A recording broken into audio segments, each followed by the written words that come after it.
Mrs. Raffles, John Kendrick Bangs, Chapter 1 The Adventure of the Herald Personal. That I was in a hard case is best attested by the fact that when I had paid for my Sunday Herald there was left in my purse just one twopence halfpenny stamp and 2 copper cents, one dated 1873, the other 1894. The mere incident that at this hour 18 months later I can recall the dates of these coins should be proof, if anyone needed, of the importance of the coppers in my eyes, and therefore of the relative scarcity of funds in my possession.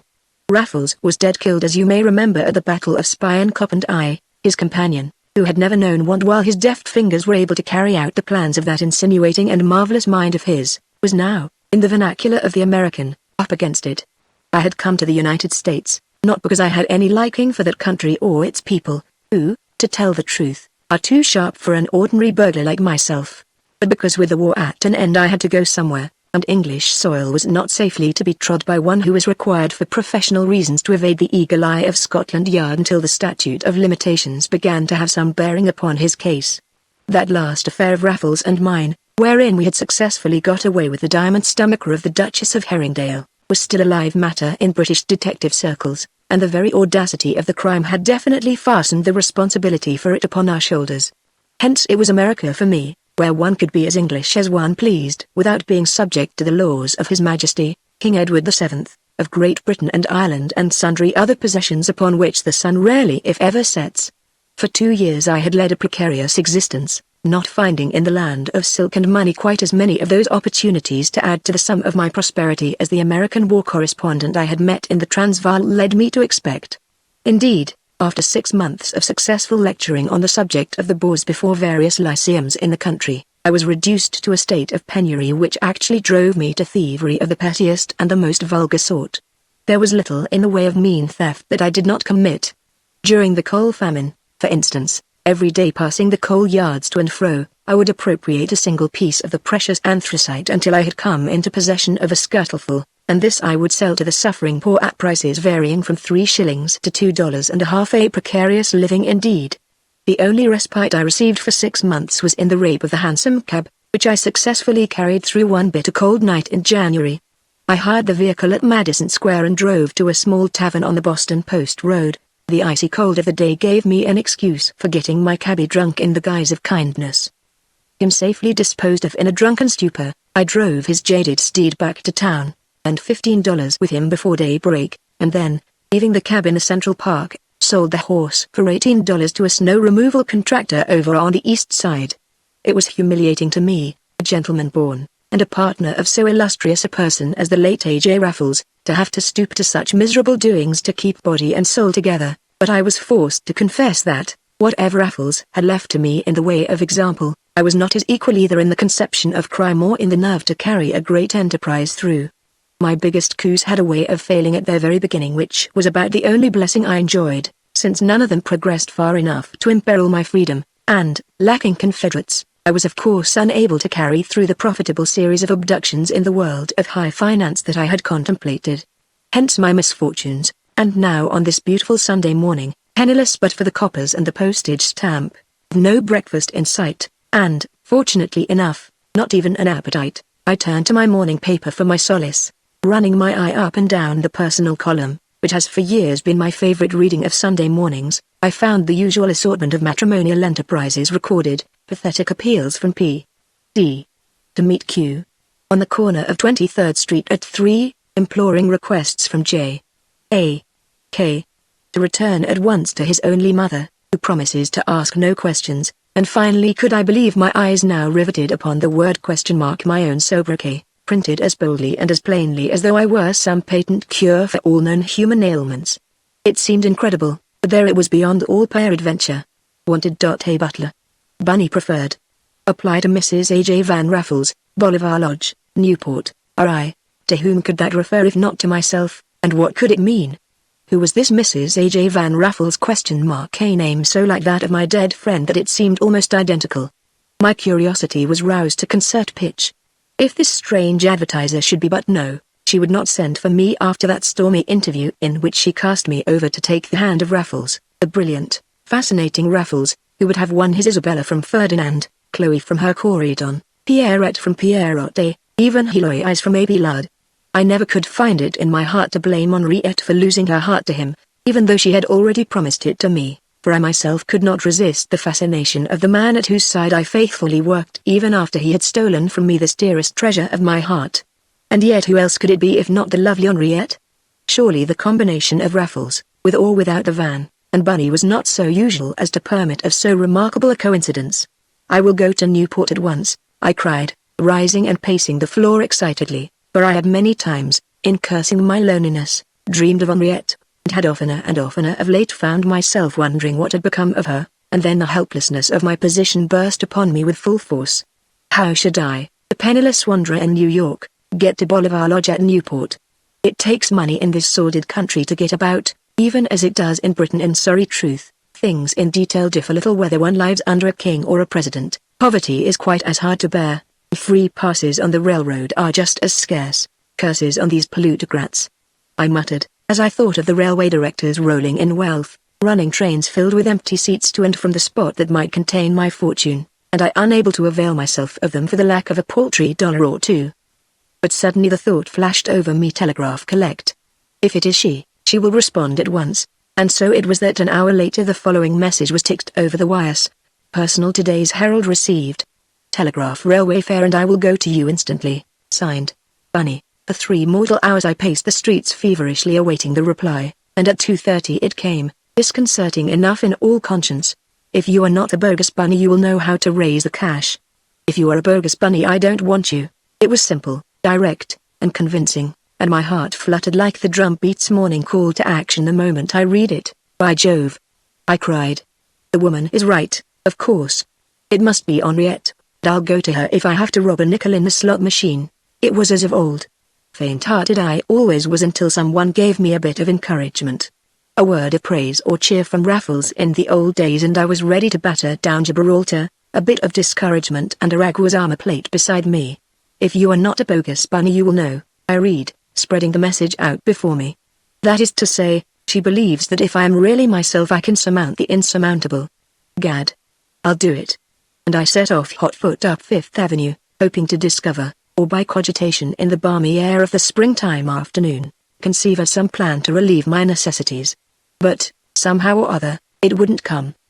There were no pockets about to be picked in the ordinary way.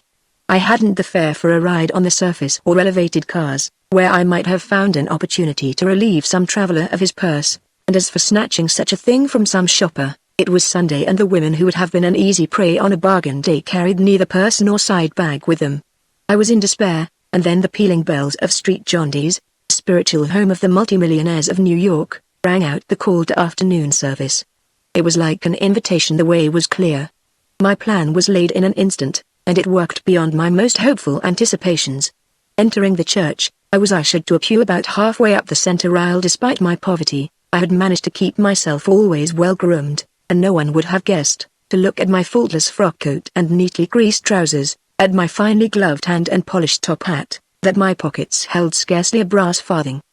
The service proceeded.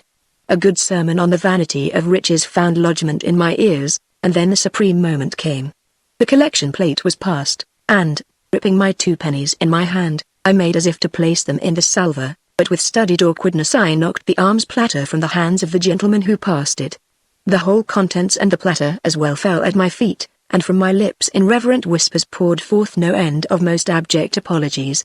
Of course I assisted in recovering the fallen bills and coins, and in less time than it takes to tell it the vestryman was proceeding on his way up the aisle, gathering in the contributions from other generously disposed persons as he went, as unconsciously as through the contretemps had never occurred, and happily unaware that out of the moneys cast to the floor by my awkward act 2 yellow-backed $50 bills, 5 half-dollars, and a dime remained behind under the hassock at my feet, whither I had managed to push them with my toe while offering my apologies. An hour later, having dined heartily at Del Sherrico's, I was comfortably napping in a Pullman car on my way to the social capital of the United States. Chapter 2: The Adventure of the Newport Villa.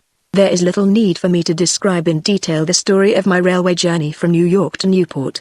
It was uneventful and unproductive save as to the latter end of it, when, on the arrival of the train at Wickford, observing that the prosperous-looking gentleman bound for Boston who occupied the seat next mine in the Pullman car was sleeping soundly, I exchanged my well-worn covert coat for his richly made, sable-lined surtout, and made off as well with his suitcase on the chance of its holding something that might later serve some one of my many purposes.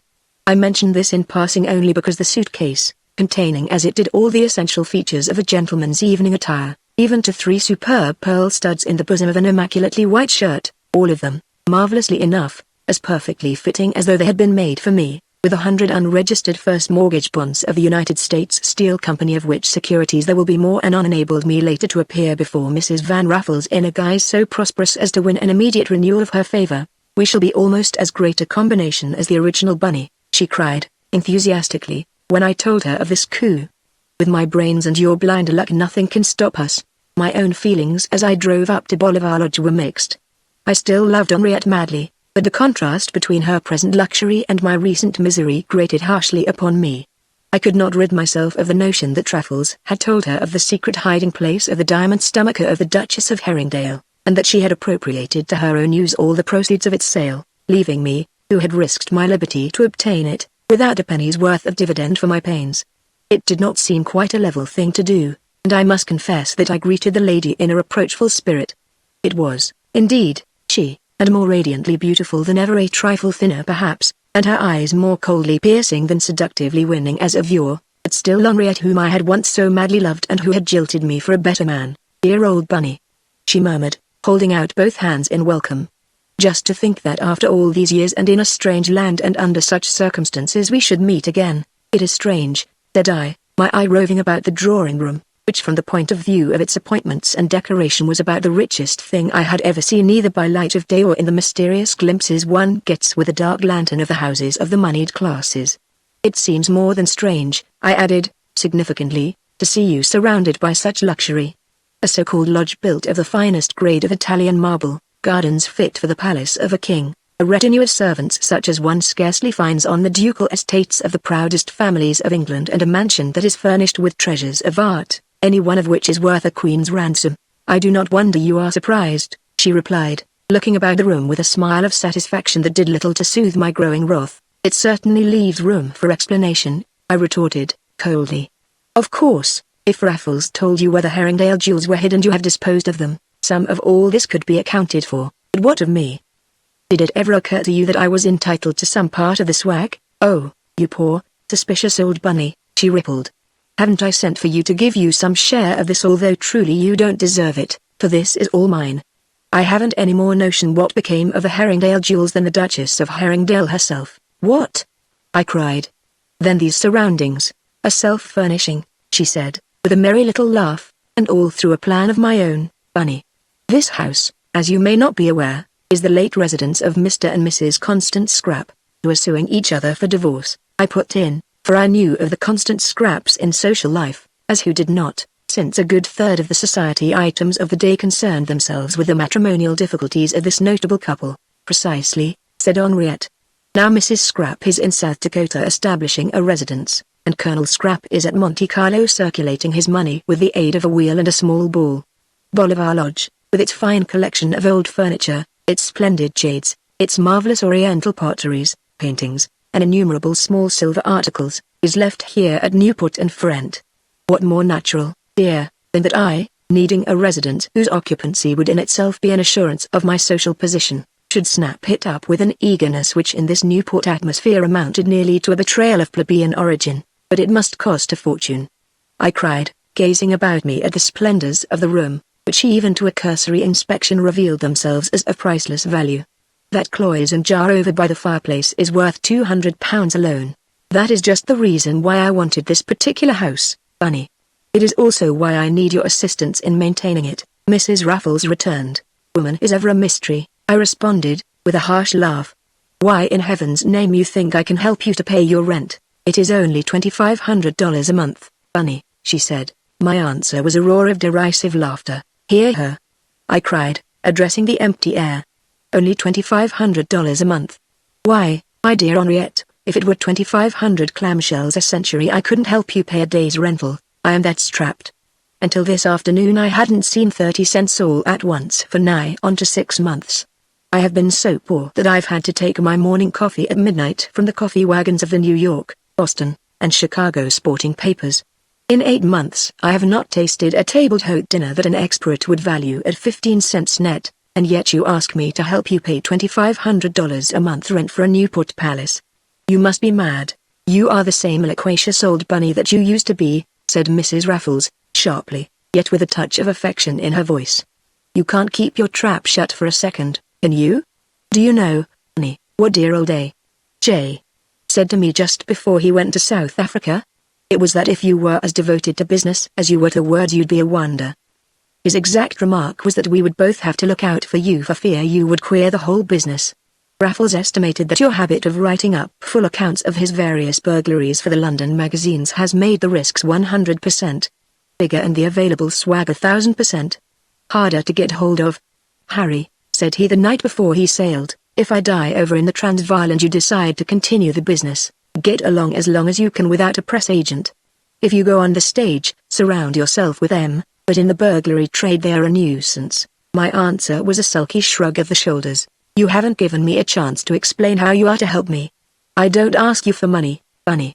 $4 worth of obedience is all I want, she continued. The portable property in this mansion is worth about $500,000, my lad, and I want you to be well, my official porter. I took immediate possession of this house, and my first month's rent was paid with the proceeds of a sale of 3 old bedsteads I found on the top floor, 6 pieces of Sevres china from the southeast bedroom on the floor above this, and a Satsuma vase which I discovered in a hall closet on the 3rd floor. A light began to dawn on me. Before coming here I eked out a miserable existence in New York as buyer for an antique dealer on 4th Avenue, she explained.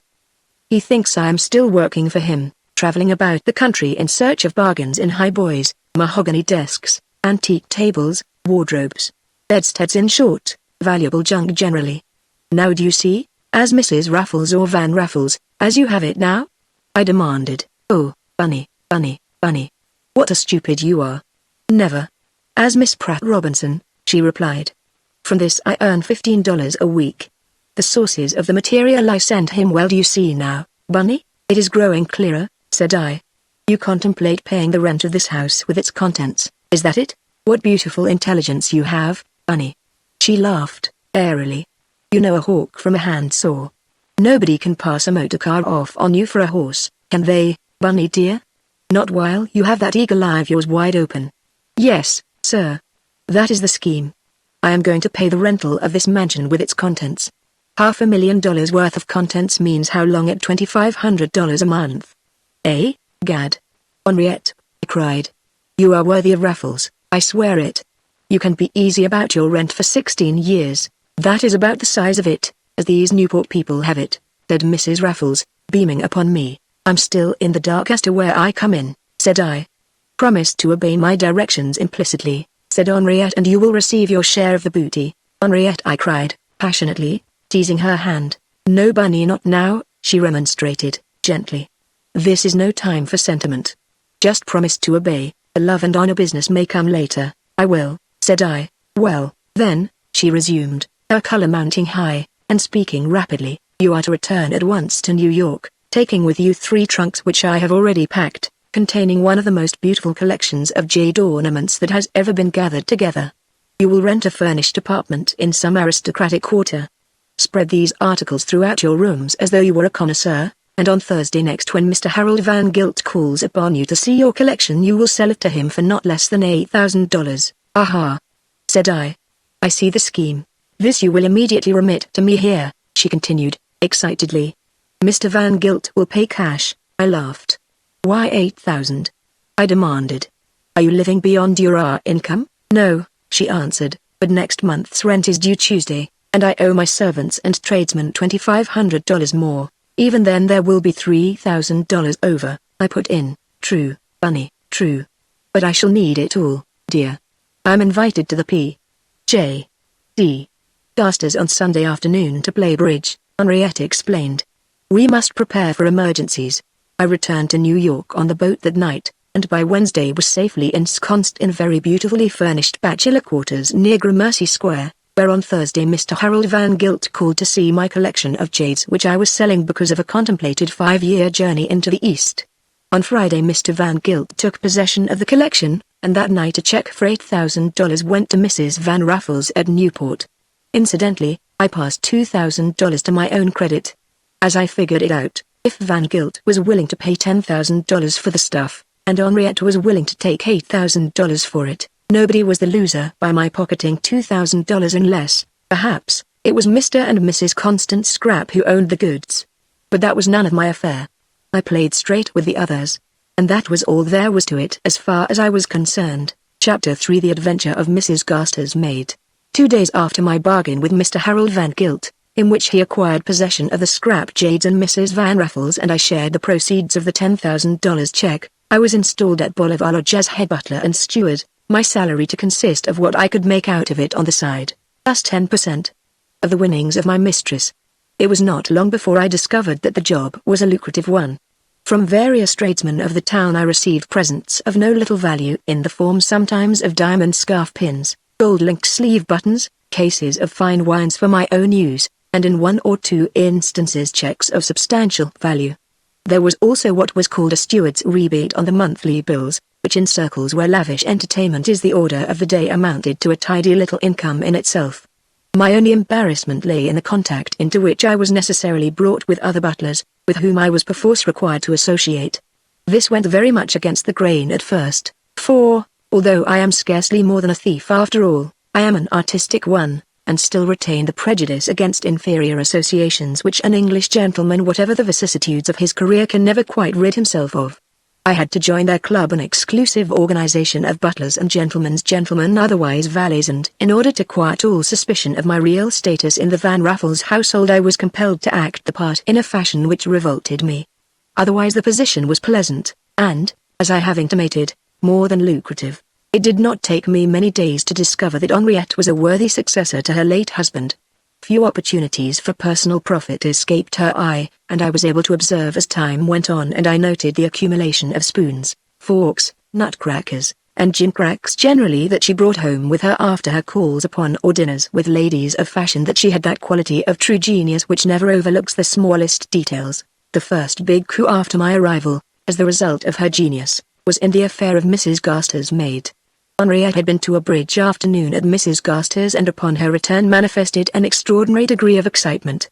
Her color was high, and when she spoke her voice was tremulous. A disturbed condition was so evident that my heart sank into my boots, for in our business nerve is a sine qua non of success, and it looked to me as if Henriette was losing hers. She has probably lost at cards today, I thought, and it has affected her usual calmness. I must do something to warn her against this momentary weakness. With this idea in mind, when the opportunity presented itself later, I spoke. "You lost at bridge today, Henriette," I said. "Yes," she replied. $2,500 in 2 hours. "How did you guess?" "By your manner," said I. "You are as nervous as a young girl at a commencement celebration." "This won't do, Henriette. Nerves will prove your ruin, and if you can't stand your losses at bridge, what will you do in the face of the greater crisis which in our profession is likely to confront us in the shape of an unexpected visit of police at any moment?" Her answer was a ringing laugh. "You absurd old rabbit," she murmured. "As if I cared about my losses at bridge. Why, my dear bunny, I lost that money on purpose.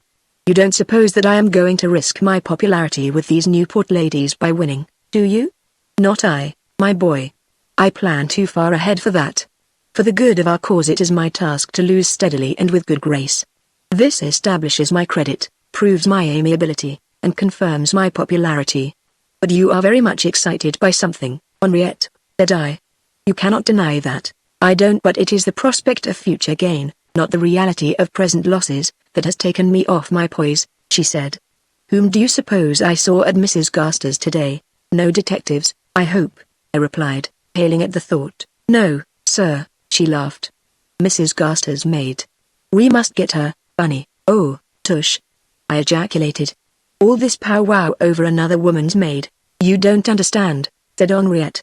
"It wasn't the maid so much as the woman that startled me, Bunny. You can't guess who she was." "How should I?" I demanded. "She was firemaid de Belleville, one of the most expert hands in our business. Poor old Raffles used to say that she diminished his income a good £10,000 a year by getting in her fine work ahead of his," explained Henriette. "He pointed her out to me in Piccadilly once and I have never forgotten her face." "I hope she did not recognize you," I observed. "No. Indeed she never saw me before, so how could she?" but I knew her the minute she took my cloak," said Henriette. "She's dyed her hair, but her eyes were the same as ever, and that peculiar twist of the lip that Raffles had spoken of as constituting one of her fascinations remain unchanged. Moreover, just to prove myself right, I left my lace handkerchief and a $500 bill in the cloak pocket. When I got the cloak back, both were gone. Oh, she's Fiammetta de Belleville all right, and we must get her. What for to rob you?" "No," returned Henrietta, "rather that we bit there, Bunny, I'll manage this little thing myself. It's a trifle too subtle for a man's intellect, especially when that man is you. What do you suppose she is doing here?" I asked. "You silly boy," laughed Henriette. "Doing? Why, Mrs. Gaster, of course. She is after the Gaster jewels, Humphrey," I said, gloomily. "That cuts us out, doesn't it?" "Does it?" asked Henriette, enigmatically. It was about 10 weeks later that the newspapers of the whole country were ringing with the startling news of the mysterious disappearance of Mrs. Gaster's jewels. The lady had been robbed of $368,000 worth of gems, and there was apparently no clue even to the thief. Henriette and I, of course, knew that Fiammetta de Belleville had accomplished her mission, but apparently no one else knew it.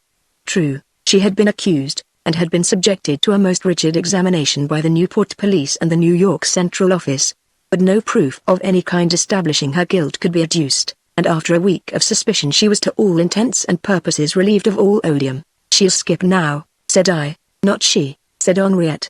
"To disappear now would be a confession of guilt. If Fiammetta de Belleville is the woman I take her for, she'll stay right here as if nothing had happened, but of course not at Mrs. Gaster's." "Where then?" I asked. "With Mrs. A.J. Van Raffles," replied Henriette. "The fact is," she added, "I have already engaged her. She has acted her part well, and has seemed so prostrated by the unjust suspicion of the world that even Mrs. Gaster is disturbed over her condition. She has asked her to remain, but Fiammetta has refused." "I couldn't, madame," she said when Mrs. Gaster asked her to stay. "You have accused me of a fearful crime, a crime of which I am innocent, and I'd rather work in the factory, or become a shop girl in a department store, and stay longer in a house where such painful things have happened. Result, next Tuesday Fiammetta de Belleville comes to me as my maid." "Well, Henriette," said I presume you know your own business, but why you lay yourself open to being robbed yourself and to having the profits of your own business diminished I can't see.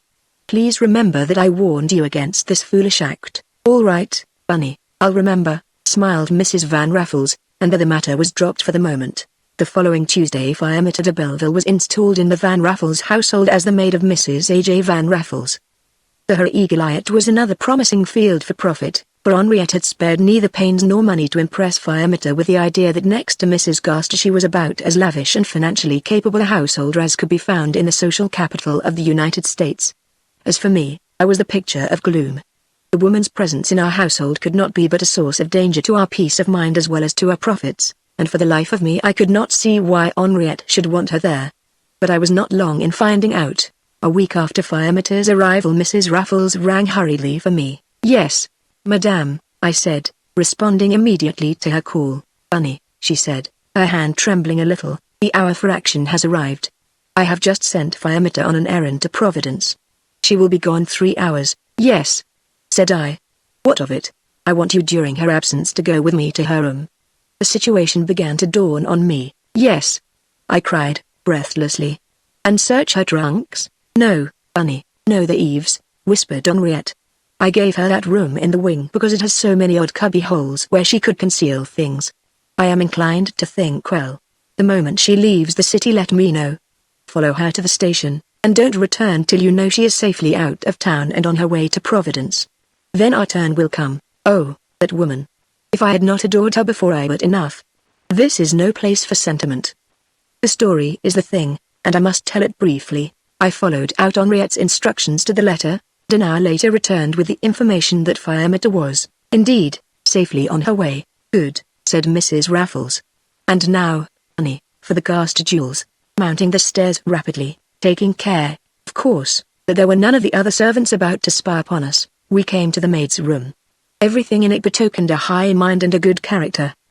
There were religious pictures upon the bureau, prayer books, and some volumes of essays of a spiritual nature were scattered about. Nothing was there to indicate that the occupant was anything but a simple, sweet child of innocence except, well, Henriette was right, except the Gaster jewels. Even as my mistress had suspected, they were cached under the eaves, snuggled close against the huge dormer window looking out upon the gardens, laid by for a convenient moment to get them out of Newport, and then back to England for Firemeter. And what a gorgeous collection they were. Dog collars of diamonds, yards of pearl rope, necklaces of rubies of the most lustrous color and of the size of pigeons' eggs, rings, brooches, tiaras, everything in the way of jeweled ornament the soul of a woman could desire, all packed closely away in a tin box that I now remembered Firemeter had brought with her in her hand the day of her arrival. And now all these things were ours, Henriette's and mine, without our having had to stir out of doors to get them. An hour later they were in the safety deposit vault of Mrs. A.J. Van Raffles in the sturdy cellars of the Tiverton Trust Company, as secure against intrusion as though they were locked in the heart of Gibraltar itself. And Firemeter? Well, a week later she left Newport suddenly, her eyes red with weeping and her slight little figure convulsed with grief.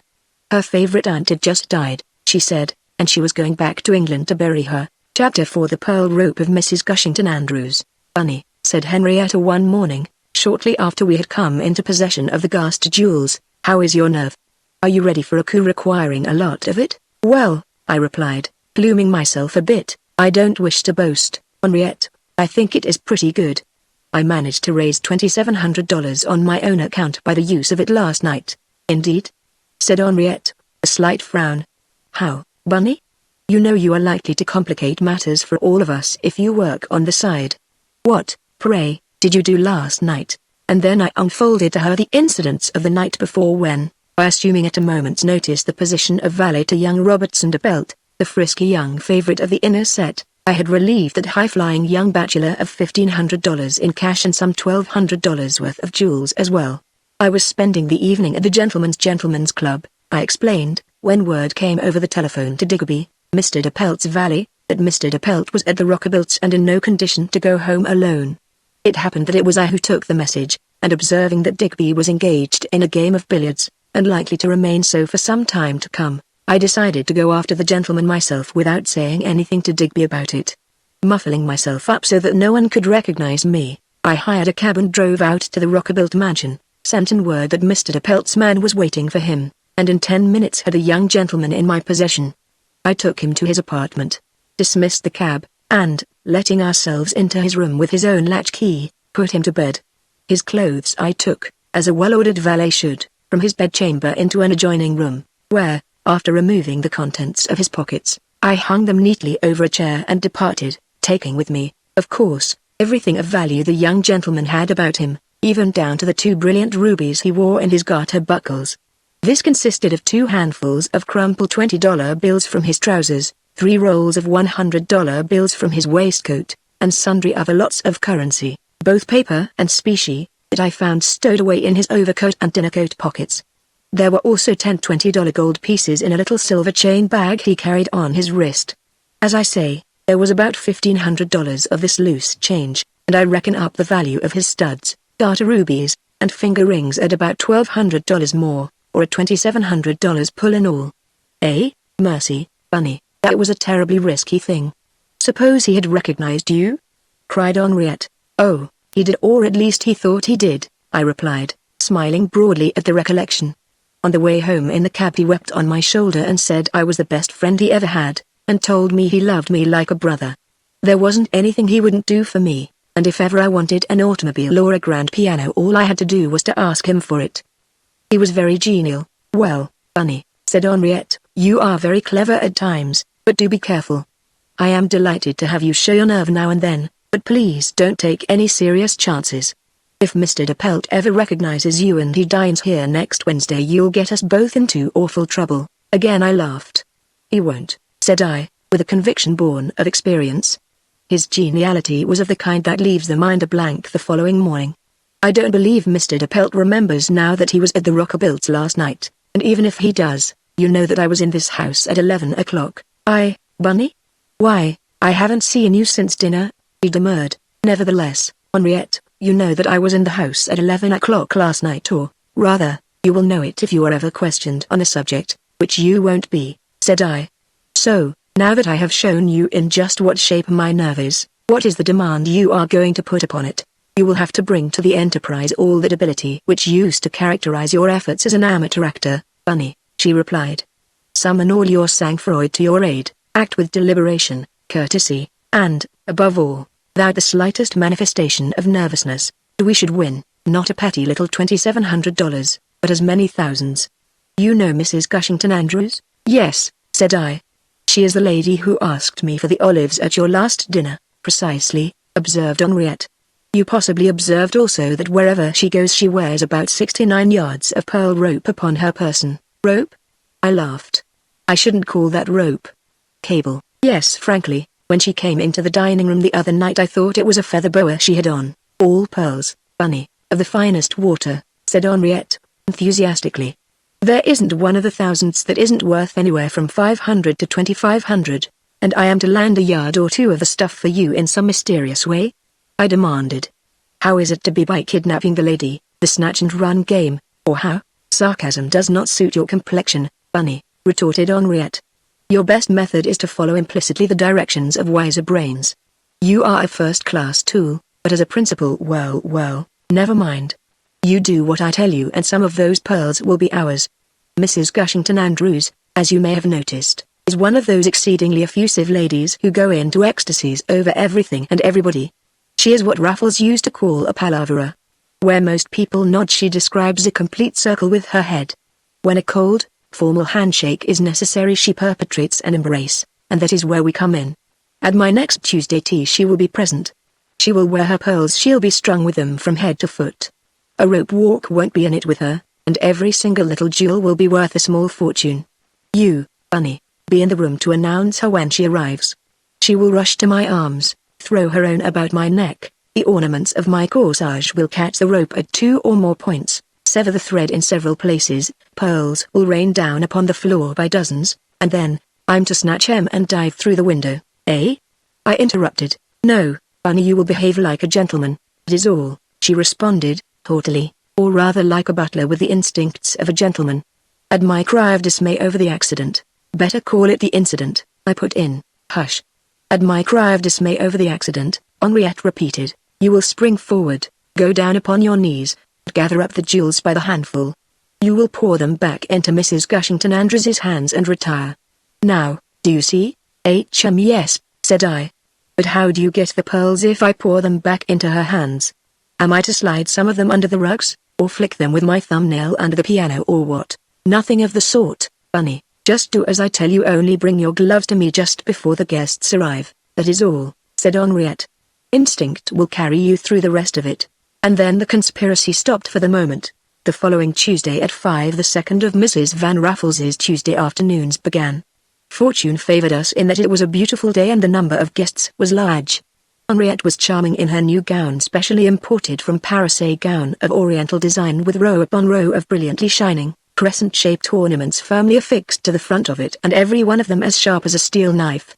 I could see at a glance that even if so little as one of these fastened its talons upon the pearl rope of Mrs. Gushington Andrews, nothing under heaven could save it from laceration. What a marvelous mind there lay behind those exquisite, childlike eyes of the wonderful Henriette. Remember, Bunny, calm deliberation, your gloves now. Her last words to me. Count on me, Henriette. I still don't see, I began. Hush.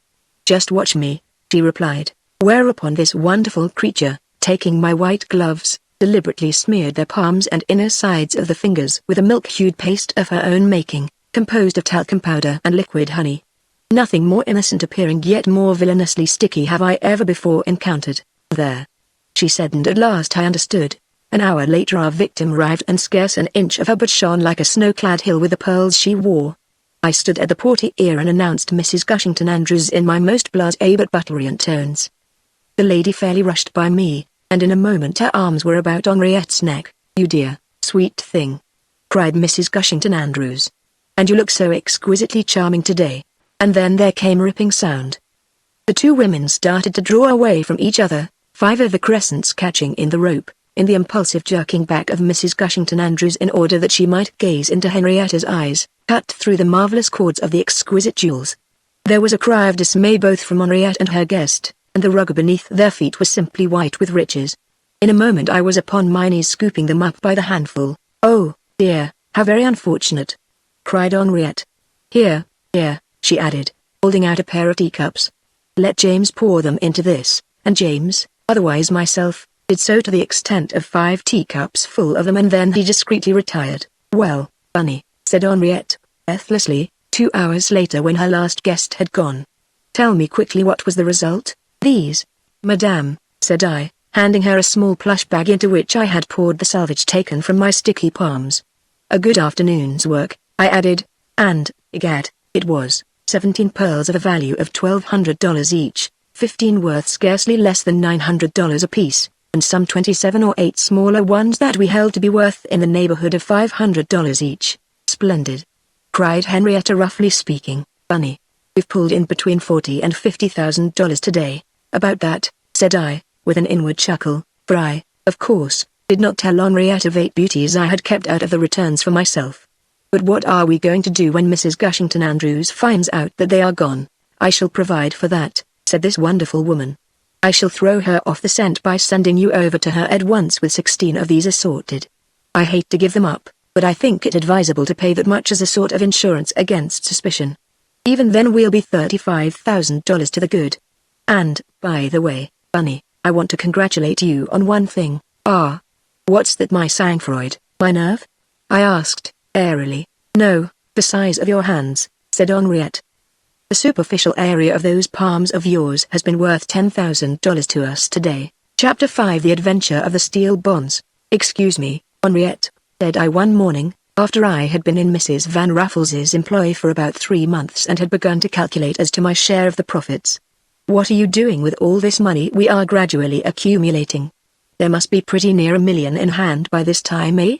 $1,287,528.36, replied Henriette instantly. It's a tidy little sum, almost enough to retire on, I suggested. Now, Bunny, stop that, retorted Henriette. Either stop it or else retire yourself. I am not what they call a quitter in this country, and I do not propose at the very height of my career to give up a business which I have struggled for years to establish. That is all very well, Henriette, said I. But the pitcher that goes to the bat too often strikes out at last. I had become a baseball fiend during my sojourn in the States. $1 million is a pot of money, and it's my advice to you to get away with it as soon as you can. Excuse me, Bunny, but when did I ever employ you to give advice? Demanded Henriette. It is quite evident that you don't understand me. Do you suppose for an instant that I am robbing these people here in Newport merely for the vulgar purpose of acquiring money? If you do have a waffle misconception of the purposes which actuate an artist, you certainly are an artist, Henriette, I answered, desirous of placating her. Then you should know better than to intimate that I am in this business for the sordid dollars and cents there are to be got out of it, pouted my mistress. Mr. Vauxhall doesn't chase the anise seed bag because he loves to shed the anise seed or hungers for bags as an article of food. He does it for the excitement of the hunt, because he loves to feel the movement of the hunter that he sits so well between his knees, because he is enamored of the baying of the hounds, the winding of the horn, and welcomes the element of personal danger that enters into the sport when he and his charger have to take an unusual fence or an extra broad watercourse. So with me. In separating these people here from their money and their jewels, it is not the money and the jewels that I care for so much as the delicious risks I incur in getting them. What the high fence is to the hunter, the barriers separating me from Mrs. Gaster's jewel case are to me, what the watchful farmer armed with a shotgun for the protection of his crops is to the master of the hounds. The police are to me. The game of circumventing the latter and surmounting the former are the joy of my life, and while my eyes flash and sparkle with appetite every time I see a necklace or a tiara or a roll of $100 bills in the course of my social duties, it is not avarice that makes them glitter, but the call to action which they sound. I felt like saying that if that were the case I should esteem it a privilege to be made permanent custodian of the balance in hand, but it was quite evident from Henriette's manner that she was in no mood for badinage, so I held my peace. To prove to you that I am not out for the money, Bunny, I'll give you a check this morning for $250,000 to pay you for those steel bonds you picked up on the train when you came up here from New York. That's 2.5 times what they are worth, said Henriette.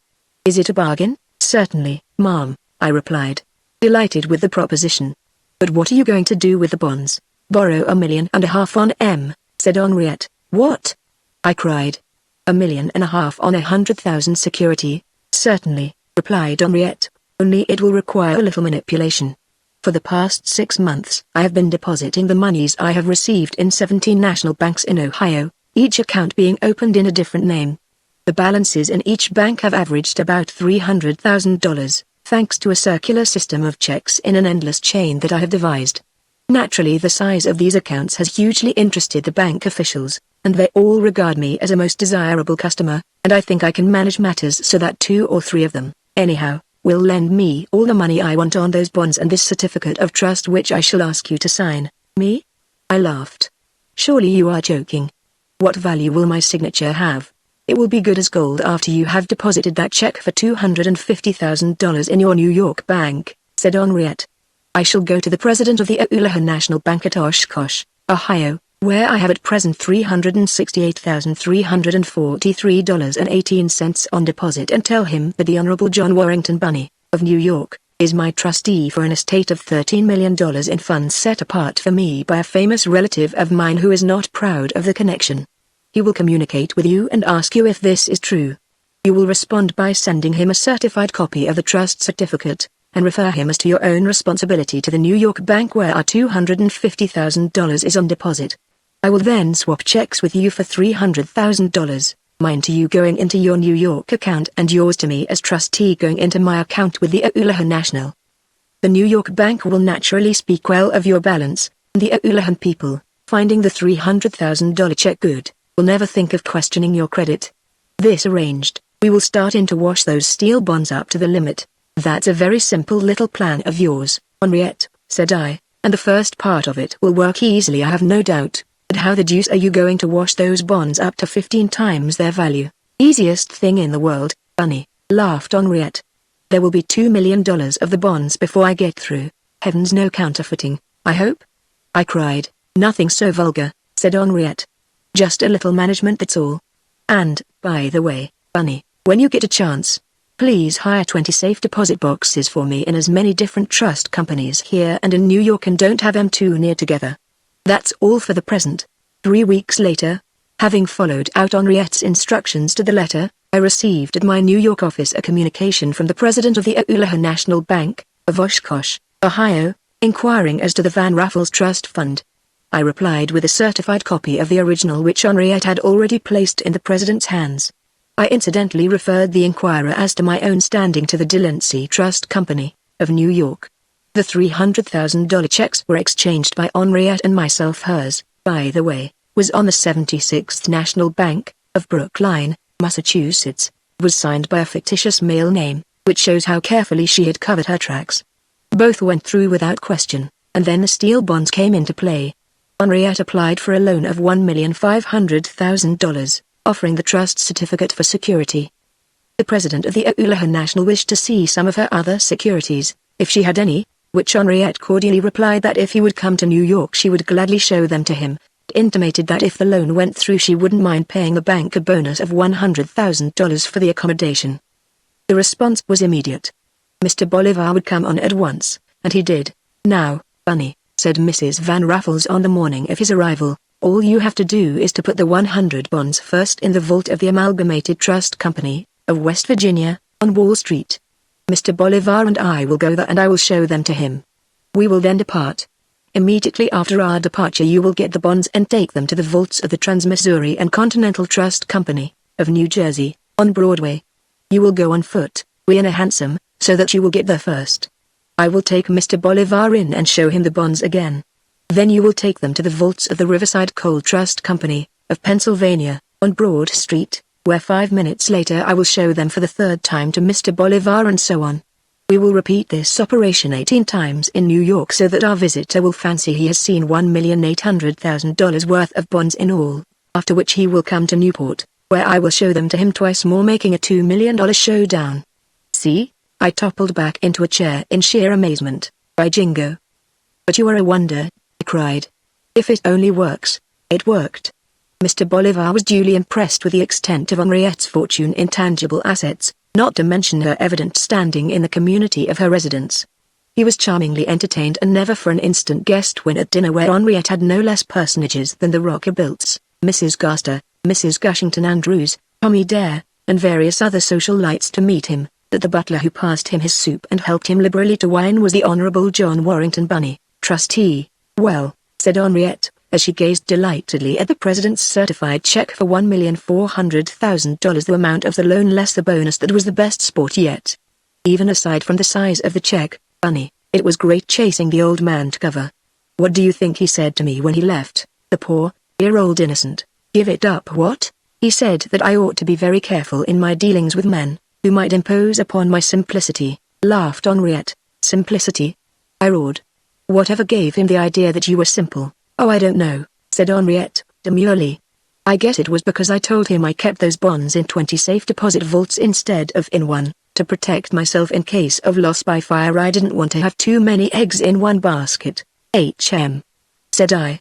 What did he say to that? Henriette laughed long and loud at the recollection of the aged bank president's reply. He squeezed my hand and answered, what a child it is, indeed, said Henriette. Chapter 6 The Adventure of the Fresh Air Fund. It was a bright, sunny morning in the early summer when Henriette, gazing out of the dining room windows across the lawns adjoining the Rockerbilt place, caught sight of a number of ragamuffins at play there. Who are those little tattered Malians, Bunny? She asked, with a suggestion of a frown upon her brow. They have been playing on the lawn since 7 o'clock this morning, and I've lost quite 2 hours sleep because of their chatter. They are children from Mrs. Rockerbilt's Fresh Air Society, I explained. I, too, had been annoyed by the loud pranks of the youngsters and had made inquiries as to their identity. Every summer, Digby, Mr. de Pelt's Valley, tells me, Mrs. Rockerbilt gives a tea for the benefit of the Fresh Air Fund. She always has a dozen of the children from town for a week beforehand so as to get them in shape for the function. Get them in shape for the function, Bunny? Asked Henriette. Yes, one of the features of the tea is the presence of the youngsters, and they have to be pretty well rehearsed before Mrs. Rockerbilt dares let them loose among her guests, said I, for Digby had explained the scheme in detail to me. You see, their ideas of fun are rather primitive, and if they were suddenly introduced into polite society without any previous training the results might prove unpleasant. Ah, said Henriette, gazing abstractedly out of the window in the manner of one suddenly seized with an idea. Yes, I went on. You see, the street gamin loves nothing better in the way of diversion than throwing things at somebody, particularly if that somebody is what is known to his vernacular as a willy boy. As between eating an overripe peach and throwing it at the pot hat of a willy boy, the ragamuffin would deny even the cravings of his stomach for that tender morsel. It is his delight, too, to heave tin cans, wash boilers, flat irons, pies, anything he can lay his hands on at the automobile boys, if I may use the term, of all of which, before he is turned loose in the highest social circles of the land, it is desirable that he shall be cured. I see, said Henriette. And so Mrs. Rockerbilt has them here on a 10 days probation, during which time they acquire that degree of savoir-faire and veneer of etiquette which alone makes it possible for her to exhibit them at her tea. Precisely, said I. She lets them sleep in the big box stalls of her stable where the extra coach horses were kept before the motor car craze came in. They receive 4 square meals a day, are rubbed down and curry-combed before each meal, and are bathed night and morning in violet water until the fateful occasion, after which they are returned to New York cleaner if not wiser children. It is a great charity, said Henrietta dreamily. Does Mrs. Rockerbilt make any charge for admission to these teas? You say they are for the benefit of the Fresh Air Fund? Oh no, indeed, said I. It is purely a private charity. The youngsters get their 10 days in the country, learn good manners, and a Newport society has a pleasant afternoon all at Mrs. Rockerbilt's expense. Said Henriette, pensively. I think there is a better method. I want you to run down to New York for a few days shortly, Bunny. I have a letter I wish you to mail. Nothing more was said on the subject until the following Tuesday, when I was dispatched to New York with instructions to organize myself into a winter fresh air society, to have letterheads printed, with the names of some of the most prominent ladies in society as patronesses. Henriette had secured permission from Mrs. Gaster, Mrs. Lloyd Jinks, Mrs. Rockerbilt, Mrs. Gushington Andrews, Mrs. R.U. Innit, the Duchess of Snarley Ow, Mrs. Willie K. Van Pelt, and numerous others to use their names in connection with the new enterprise and to write her a letter asking if she would not interest herself and her friends in the needs of the new society. It is quite as important, the letter ran, that there should be a fund to take the little sufferers of our dreadful winters away from the sleet and snow-burdened streets of the freezing city as it is to give them their summer outing. This society is in great need of $25,000 properly to prosecute its work during the coming winter, and we appeal to you for aid. Henriette's personal response to this request was a check for $10,000, which as secretary and treasurer of the fund I acknowledged. Then, of course, returned to her, whereupon her campaign began in earnest. Her own enthusiasm for the project, backed up by her most generous contribution, proved contagious, and inside of 2 weeks, not counting Henriette's check, we were in possession of over $17,000, one lady going so far as to give us all her bridge winnings for a week. "And now for the grand coup, Bunny," said Mrs. Van Raffles, when I had returned with the spoil. "Great Scott!" I cried. "Haven't you got enough?" "No, Bunny. Not a quarter enough," she replied.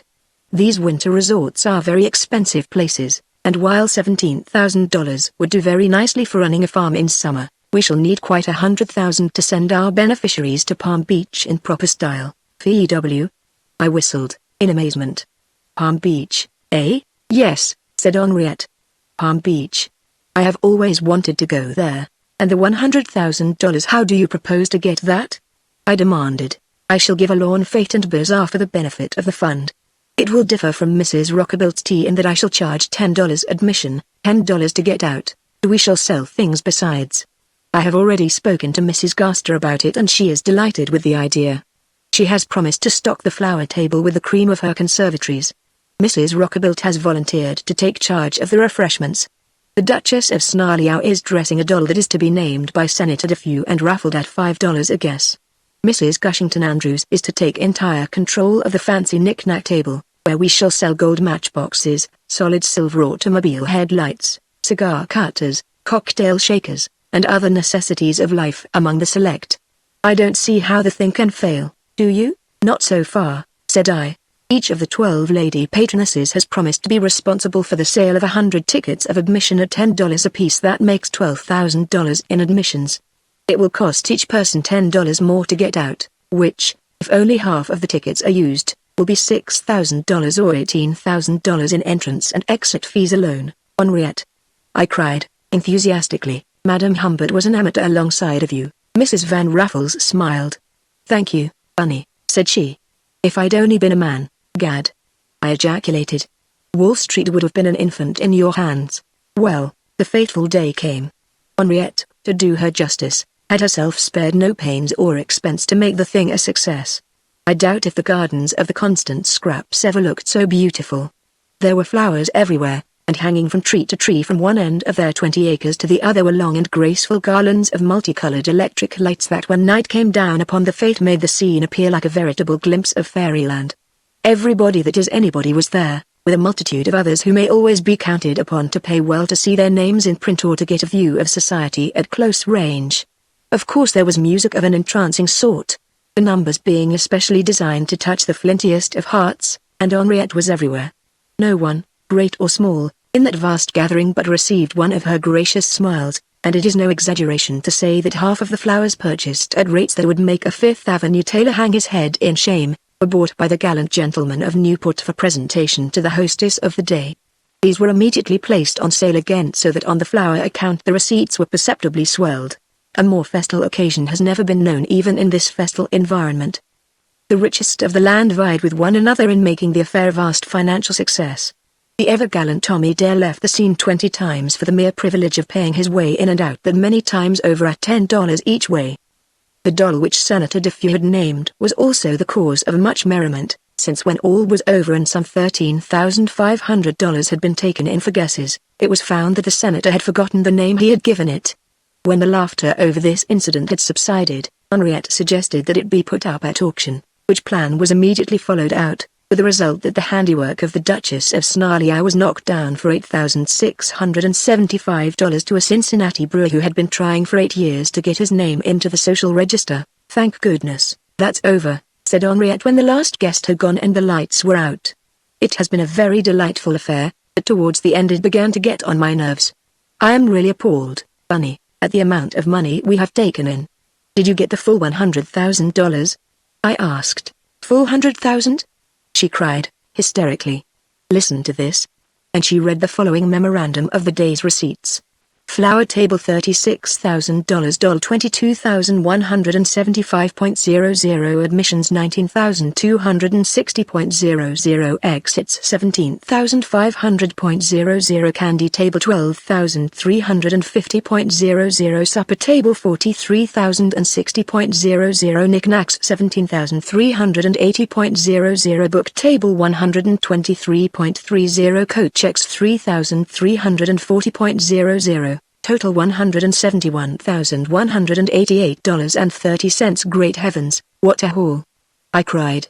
But how much did you spend yourself? Oh, about $20,000, Bunny. I really felt I could afford it. We'll net not less than $150,000. I was suddenly seized with a chill. The thing scares me, Henriette, I murmured. Suppose these people ask you next winter for a report? Oh, laughed Henriette, I shall immediately turn the money over to the fund. You can send me a receipt and that will let us out. Later on you can return the money to me. Even then I began. Tush, Bunny, said she. There isn't going to be any even then. 6 months from now these people will have forgotten all about it. It's a little way they have. Their memory for faces and the money they spend is shorter than the purse of a bankrupt. Have no fear. And, as usual, Henriette was right, for the next February when the beneficiaries of the Winter Fresh Air Fund spent a month at Palm Beach, enjoying the best that favored spot afforded in the way of entertainment and diversion, not a word of criticism was advanced by anybody, although the party consisted solely of Mrs. Van Raffles, her maid, and Bunny, her butler. In fact, the contrary was the truth. The people we met while there, many of whom had contributed most largely to the fund, welcomed us with open arms, little suspecting how intimately connected they were with our sources of supply. Mrs. Gaster, it is true, did ask Henriette how the Winter Fresh Air Fund was doing and was told the truth that it was doing very well. The beneficiaries did very well here, said Henriette. I have seen nothing of them, observed Mrs. Gaster. Well no, said Henriette. The managers thought it was better to send them here before the season was at its height. The moral influences of Palm Beach at the top of the season are well a trifle strong for the young, don't you think?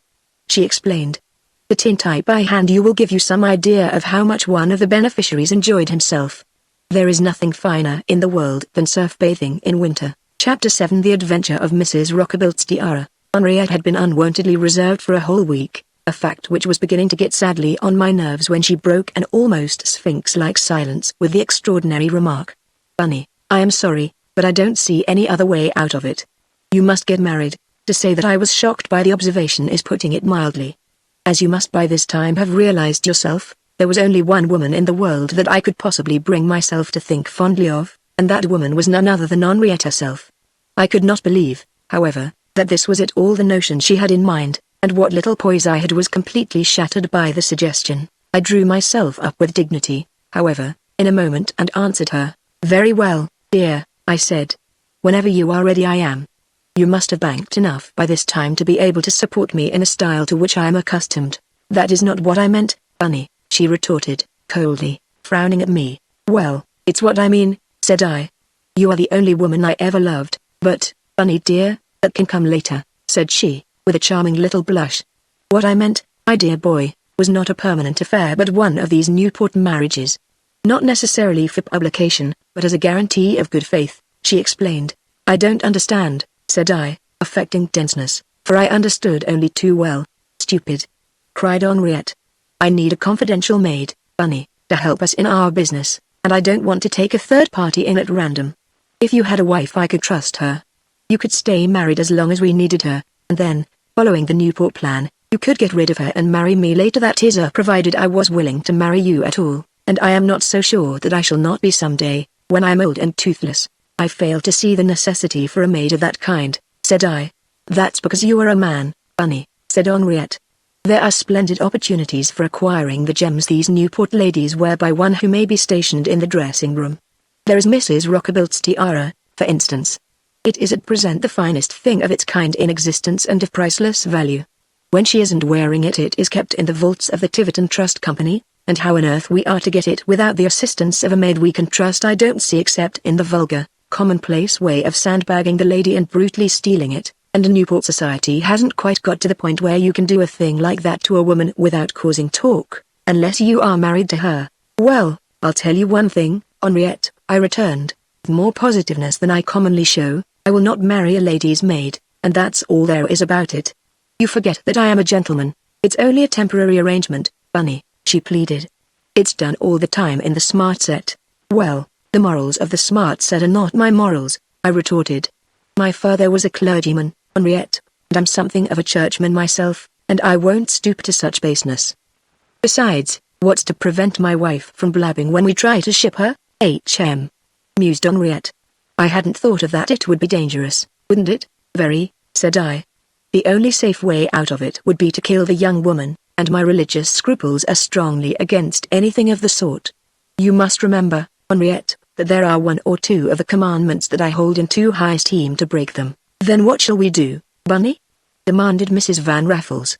I must have that tiara. Well, there's the old amateur theatrical method, said I.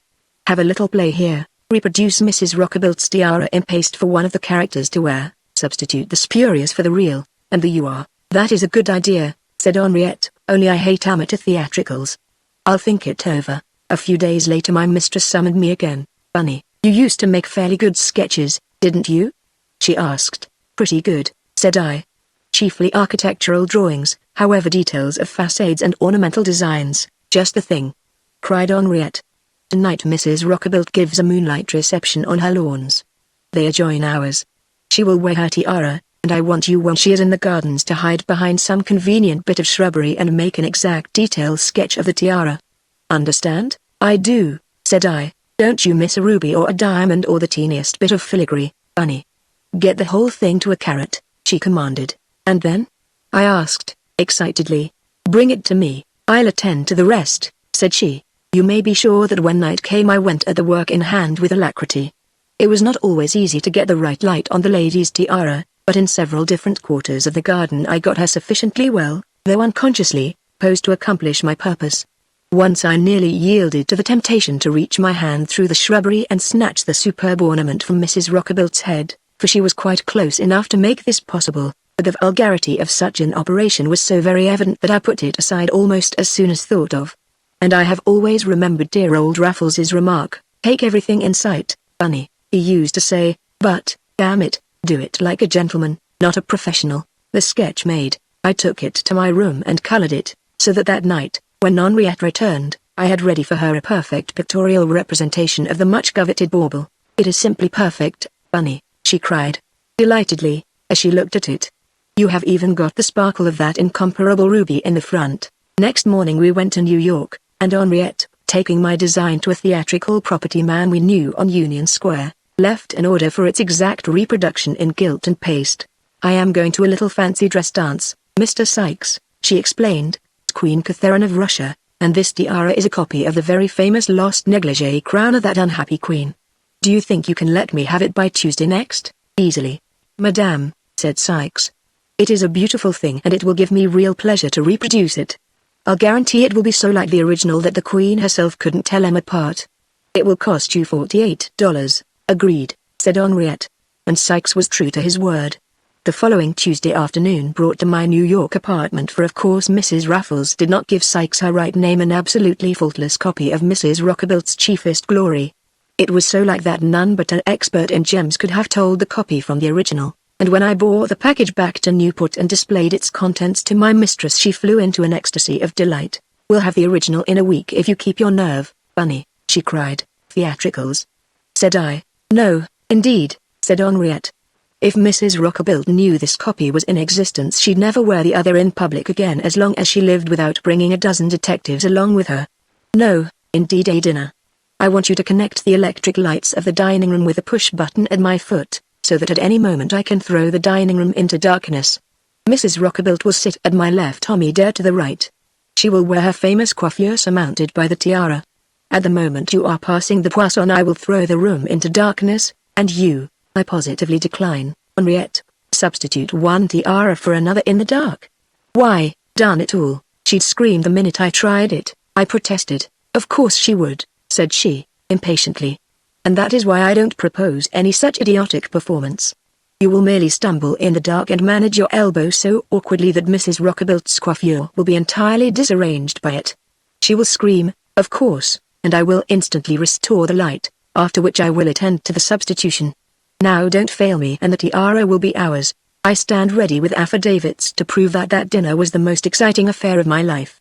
At one time it seemed to me that I could not possibly perform my share of the conspiracy without detection, but a glance at Henriette, sitting calmly and coolly, and beautiful too, by gad, at the head of the table, chatting as affably with the Duke of Snarleyow and Tommy Dare as though there was nothing in the wind, nerved me to action. The moment came, and instantly as I leaned over Mrs. Rockabill's side with a fish platter in my hand, out went the light. Crash went my elbow into the lady's stunning coiffure. Her little, well-modulated scream of surprise rent the air, and, flash, back came the lights again. All was as Henriette had foretold. Mrs. Rockabill's lovely blonde locks were frightfully demoralized, and the famous tiara with it had slid aslant athwart her cheek. "Dear me!" cried Henriette, rising hurriedly and full of warm sympathy. "How very awkward." "Oh, don't speak of it," laughed Mrs. Rockabilt, amiably. "It is nothing, dear Mrs. Van Raffles. These electric lights are so very uncertain these days, and I am sure James is not at all to blame for hitting me as he has done. It's the most natural thing in the world, only may I please run upstairs and fix my hair again?" "You most certainly shall," said Henriette. "And I will go with you, my dear Emily. I am so mortified that if you will let me do penance in that way I will myself restore order out of this lovely chaos." The little speech was received with the usual hilarious appreciation which follows anything out of the usual course of events in high social circles. Tommy Dare gave 3 cheers for Mrs. Van Raffles, and Mrs. Gramercy Van Pelt, clad in a gorgeous red costume, stood up on a chair and toasted me in a bumper of champagne.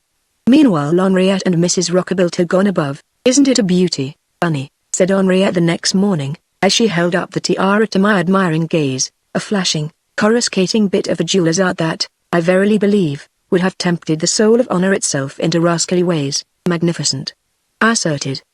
"But which is this, $48 one or the original?" "The original," said Henriette, caressing the bauble.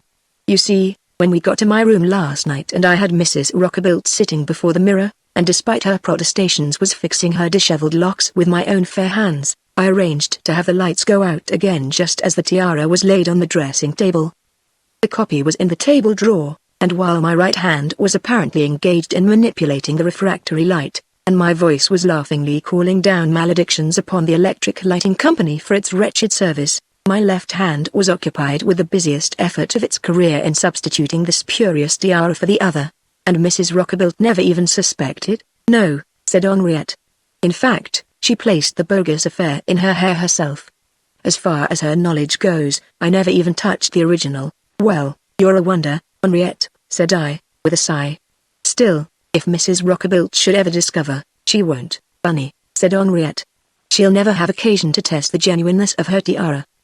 These Newport people have other sources of income than the vulgar pawnshops, but, alas." Later on Henriette made a discovery herself that for the time being turned her eyes red with weeping.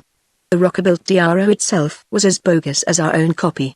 There wasn't a real stone in the whole outfit, and the worst part of it was that under the circumstances Henriette could not tell anybody over the teacups that Mrs. Rockabilt was, in vulgar parlance, putting up a shine on high society. Chapter 8 The Adventure of the Carnegie Library. "Merciful Midas, Bunny," said Henriette one morning as I was removing the breakfast tray from her apartment.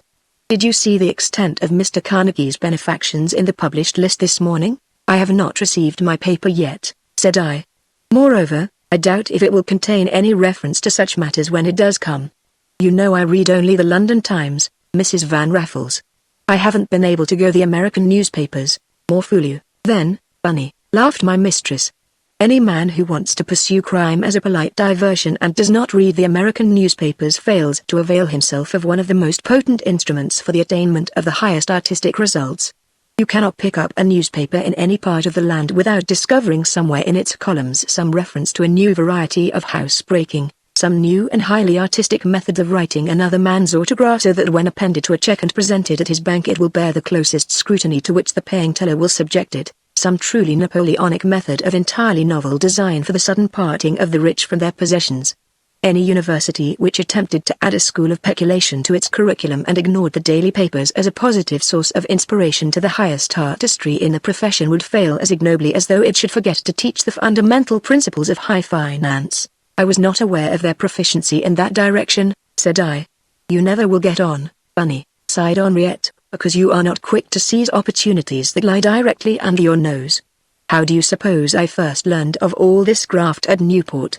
Why, by reading the newspaper accounts of their duels in the Sunday and daily newspapers.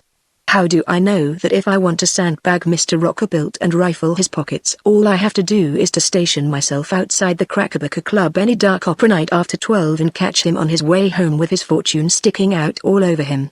Because the newspapers tell me that he is a regular habitué of the Crackerbucker and plays bridge there every night after the opera.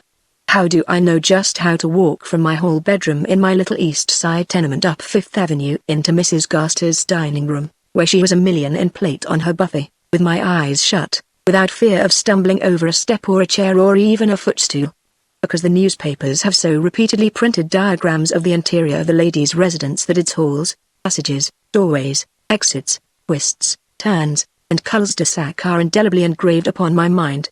How did I acquire my wonderful knowledge of the exact number of pearls, rubies, diamonds, opals, tiaras, bracelets, necklaces, stomachers, and other gorgeous jewels now in the possession of the smart set?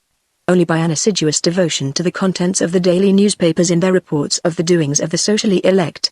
I have a scrapbook, Bunny. It has been 2 years in the making, and there hasn't been a novel burglary reported in all that time that is not recorded in my book, not a gem that has appeared at the opera, the theatre, the charity ball, the horse show, or a monkey dinner that has not been duly noted in this vade-mecum of mine, fully described and in a sense located.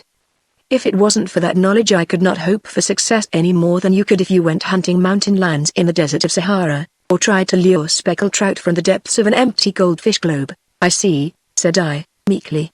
I have missed a great opportunity. I will subscribe to the Tribune and Evening Post right away. I have never understood why Henriette greeted this observation with a peal of silvery laughter that fairly made the welkin ring. All I know is that it so irritated me that I left the room to keep from making a retort that might seriously have disturbed our friendship. Later in the day, Mrs. Van Raffles rang for me and I attended upon her orders. Bunny, said she, I've made up my mind to it. I must have a Carnegie library, that is all there is about it, and you must help. The Ironmaster has already spent $39 million on that sort of thing. And I don't see why if other people can get him we can't, possibly because we are not a city, town, or hamlet, I suggested, for I had been looking over the daily papers since my morning's talk with the lady, and had observed just who had been the beneficiaries of Mr. Carnegie's benefactions. He don't give them to individuals, but to communities. Of course not, she responded, quickly. But what is to prevent our becoming a municipality? My answer was an amazed silence. For frankly I could not for the life of me guess how we were to do any such thing. It's the easiest thing in the world, she continued. All you have to do is to buy an abandoned farm on Long Island with a bleak seafront, divide it up into corner lots, advertise the lots for sale on the installment plan, elect your mayor, and Raffles Ashurst by the sea, swept by ocean breezes, 15 cents from the battery, is a living, breathing reality. By the jumping Disraeli, Henriette, you are a marvel. I cried, with enthusiasm. But, I added, my ardor cooling a little, won't it cost money? About $1,500, said Henriette. I can win that at bridge in an hour. Well, said I, you know you can command my services, Henriette. What shall I do? Organize the city, she replied. Here is $50. That will do for a starter. Go down to Long Island, buy the farm, put up a few signs calling on people to own their own homes. Advertise the place in big capital letters in the Sunday papers as likely to be the port of the future. Consider yourself duly elected mayor. Stop in at some photograph shop in New York on your way back and get a few dozen pictures of street scenes in Binghamton, Berlin, Kalamazoo, and other well-populated cities, and then come back here for further instructions. Meanwhile I will work out the other details of the scheme. According to my habit I followed Henriette's instructions to the letter. A farm of 500 acres was secured within a week. The bleakest, coldest spot ever swept by ocean breezes anywhere. It cost $600 in cash, with immediate possession. 3 days later, with the use of a ruler, I had mapped out about 12,000 corner lots on the thing, and, thanks to my knack at draftsmanship, had all ready for anybody's inspection as fine a ground plan of Raffles Ashurst by the sea as ever was got up by a land-booming company in this or any other country. I then secured the photographs desired by my mistress, advertised Raffles Ashurst in 3 Sunday newspapers to the tune of a half-page each, and returned to Newport. I flattered myself that the thing was well done, for on reading the advertisement nothing would do but that Henriette should visit the place in person. The ads were so phrased, she said, as to be irresistible. "It's fine, Bunny," she cried, with an enthusiastic laugh as she gazed out over the broad acres of Raffles and noted how well I had fulfilled her orders. "Under proper direction you are a most able workman. Nothing could be better. Nothing, absolutely nothing." And now for Mr. Carnegie. I still did not see how the thing was coming out, but such was my confidence in my leader that I had no misgivings. "Here is a letter from Mrs. Gaster introducing the Honorable Henry Higginbottom, Mayor of Raffles, to Mr. Carnegie," said Henriette. "You will call at once on the Ironmaster. Present this letter, keeping in mind of course that you are yourself the Honorable Henry Higginbottom. Show him these photographs of the City Hall at Binghamton, of the public park at Oberlin, the high school at Oswego, the Battery Walk at Charleston and other public improvements of various other cities. When he asks you what sort of a place Raffles is, then frankly and fearlessly put in your application for a $150,000 library. One, picture this beautiful photograph of the music hall at the St. Louis exhibition you must seem to overlook always, only contrive matters so that he will inquire what it is. You must then modestly remark that it is nothing but a little $200,000 art gallery you have yourself presented to the town." "See, yes, I see," said I. "But it is pretty risky business, Henriette. Suppose Mrs. Gaster asks for further information about Mayor Higginbottom? I think it was unwise of you to connect her with the enterprise." "Don't bother about that, Bunny. I wrote that letter of introduction. I haven't studied penmanship for nothing, you know. Mrs. Gaster will never know. So just put on your boldest front, remember your name, and don't forget to be modest about your own $200,000 art gallery.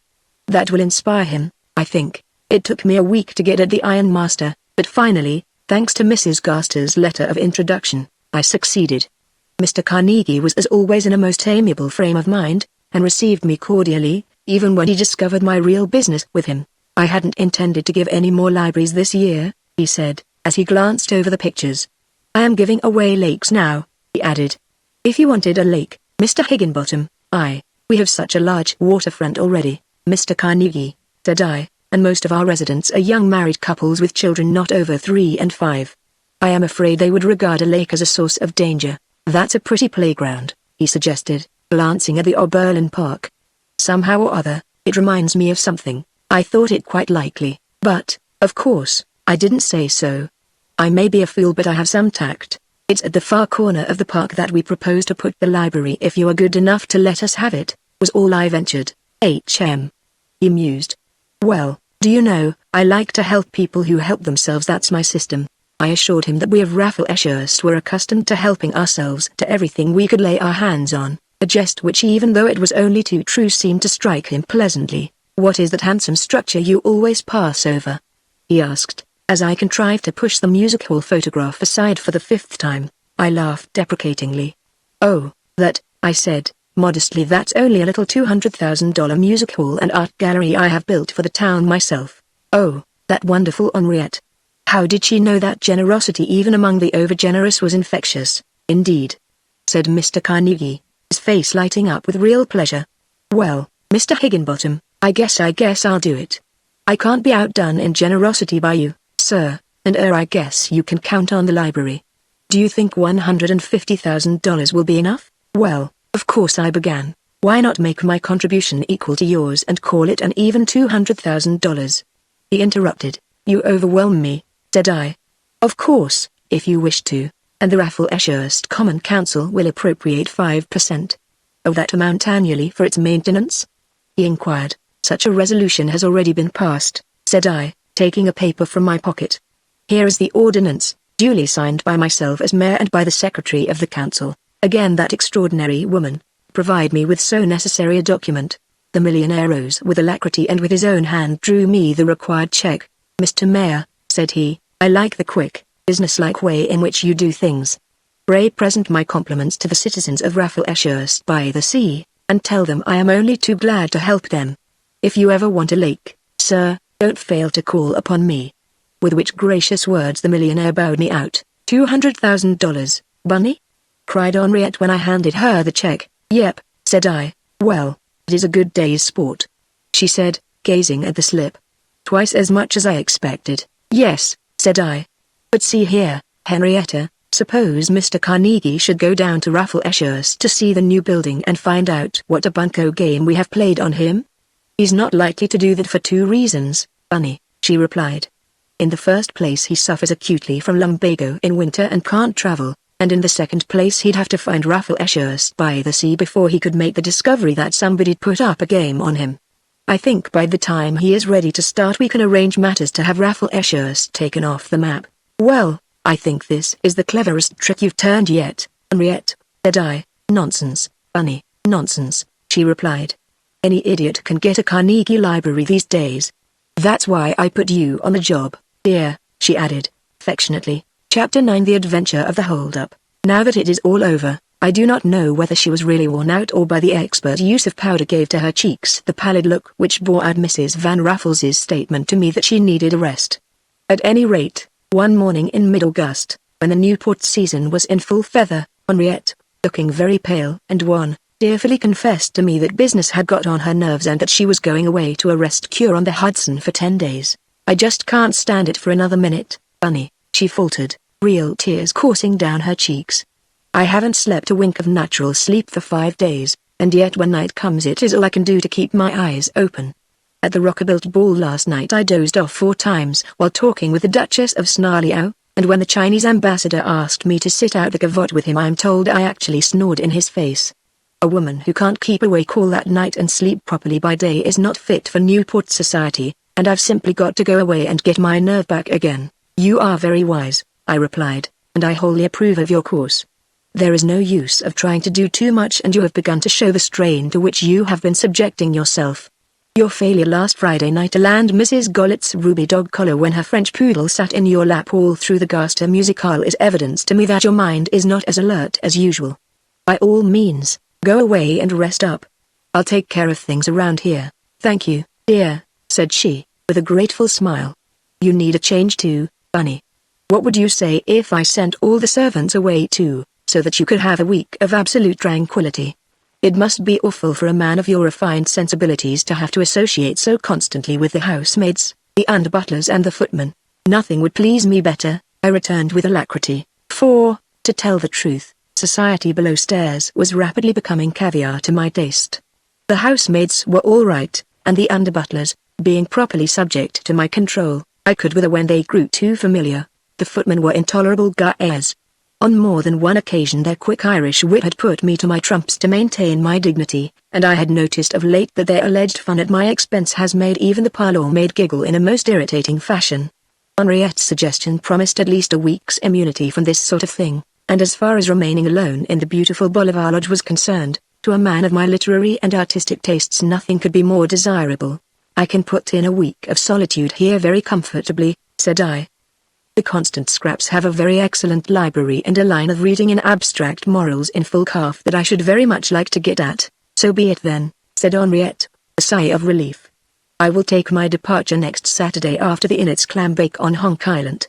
The servants can go Saturday afternoon after the house has been put in order. You can order a fresh supply of champagne and cigars for yourself, and as for your meals, don't you bother about that, said I, with a laugh. I lived for months on the chafing dish before I found you again. And I rather think the change from game birds and pate de foie gras to simple eggs and bread and butter will do me good. And so the matter was arranged. The servants were notified that, owing to Mrs. Van Raffles's illness, they might take a vacation on full pay for 10 days, and Henriette herself prepared society for her departure by fainting twice at the Innit's clam bake on Honk Island. No less a person than Mrs. Gaster herself brought her home at 4 o'clock in the morning, and her last words were an exhortation to her dear Mrs. Van Raffles to be careful of herself for all our sakes. Saturday morning Henriette departed. Saturday afternoon the servants followed suit, and I was alone in my glory, and oh, how I revelled in it. The beauties of Bolivar Lodge had never so revealed themselves to me as then, the house as dark as the tomb without, thanks to the closing of the shutters and the drawing to of all the heavy portieres before the windows, but a blaze of light within from cellar to roof. I spent whole hours gloating over the treasures of that Monte Cristo treasure house, and all day Sunday and Monday I spent poring over the books in the library, a marvelous collection, though for the most part wholly uncut. Everything moved along serenely until Wednesday afternoon, when I thought I heard a noise in the cellar. but investigation revealed the presence of no one but a stray cat which meowed up the cellar steps to me in response to my call of "Who's there?" True, I did not go down to see if anyone were there, not caring to involve myself in a personal encounter with a chance tramp who might have wandered in search of food. The sudden materialization of the cat satisfactorily explained the noises, and I returned to the library to resume my reading of the origin of the Decalogue where I had left off at the moment of the interruption. That evening I cooked myself a Welsh rabbit, and at 8 o'clock, arrayed in my pajamas, I returned to the library with a book, a bottle of champagne and a box of Venciadoras, prepared for a quiet evening of absolute luxury. I read in the waning light of the dying midsummer day for a little while, and then, as darkness came on, I turned to the switchboard to light the electric lamp. The lamp would not light. I pressed and pressed every button in the room, but with no better results, and then, going through the house, I tried every other button I could find, but everywhere conditions were the same. Apparently there was something the matter with the electrical service, a fact which I cursed, but not deeply, for it was a beautiful moonlight night, and while of course I was disappointed in my reading, I realized that after all nothing could be pleasanter than to sit in the moonlight and smoke and quaff bumpers of champagne until the crack of doom. This I immediately proceeded to do, and kept at it pretty steadily until I should say about 11 o'clock, when I heard unmistakable signs of a large automobile coming up the drive.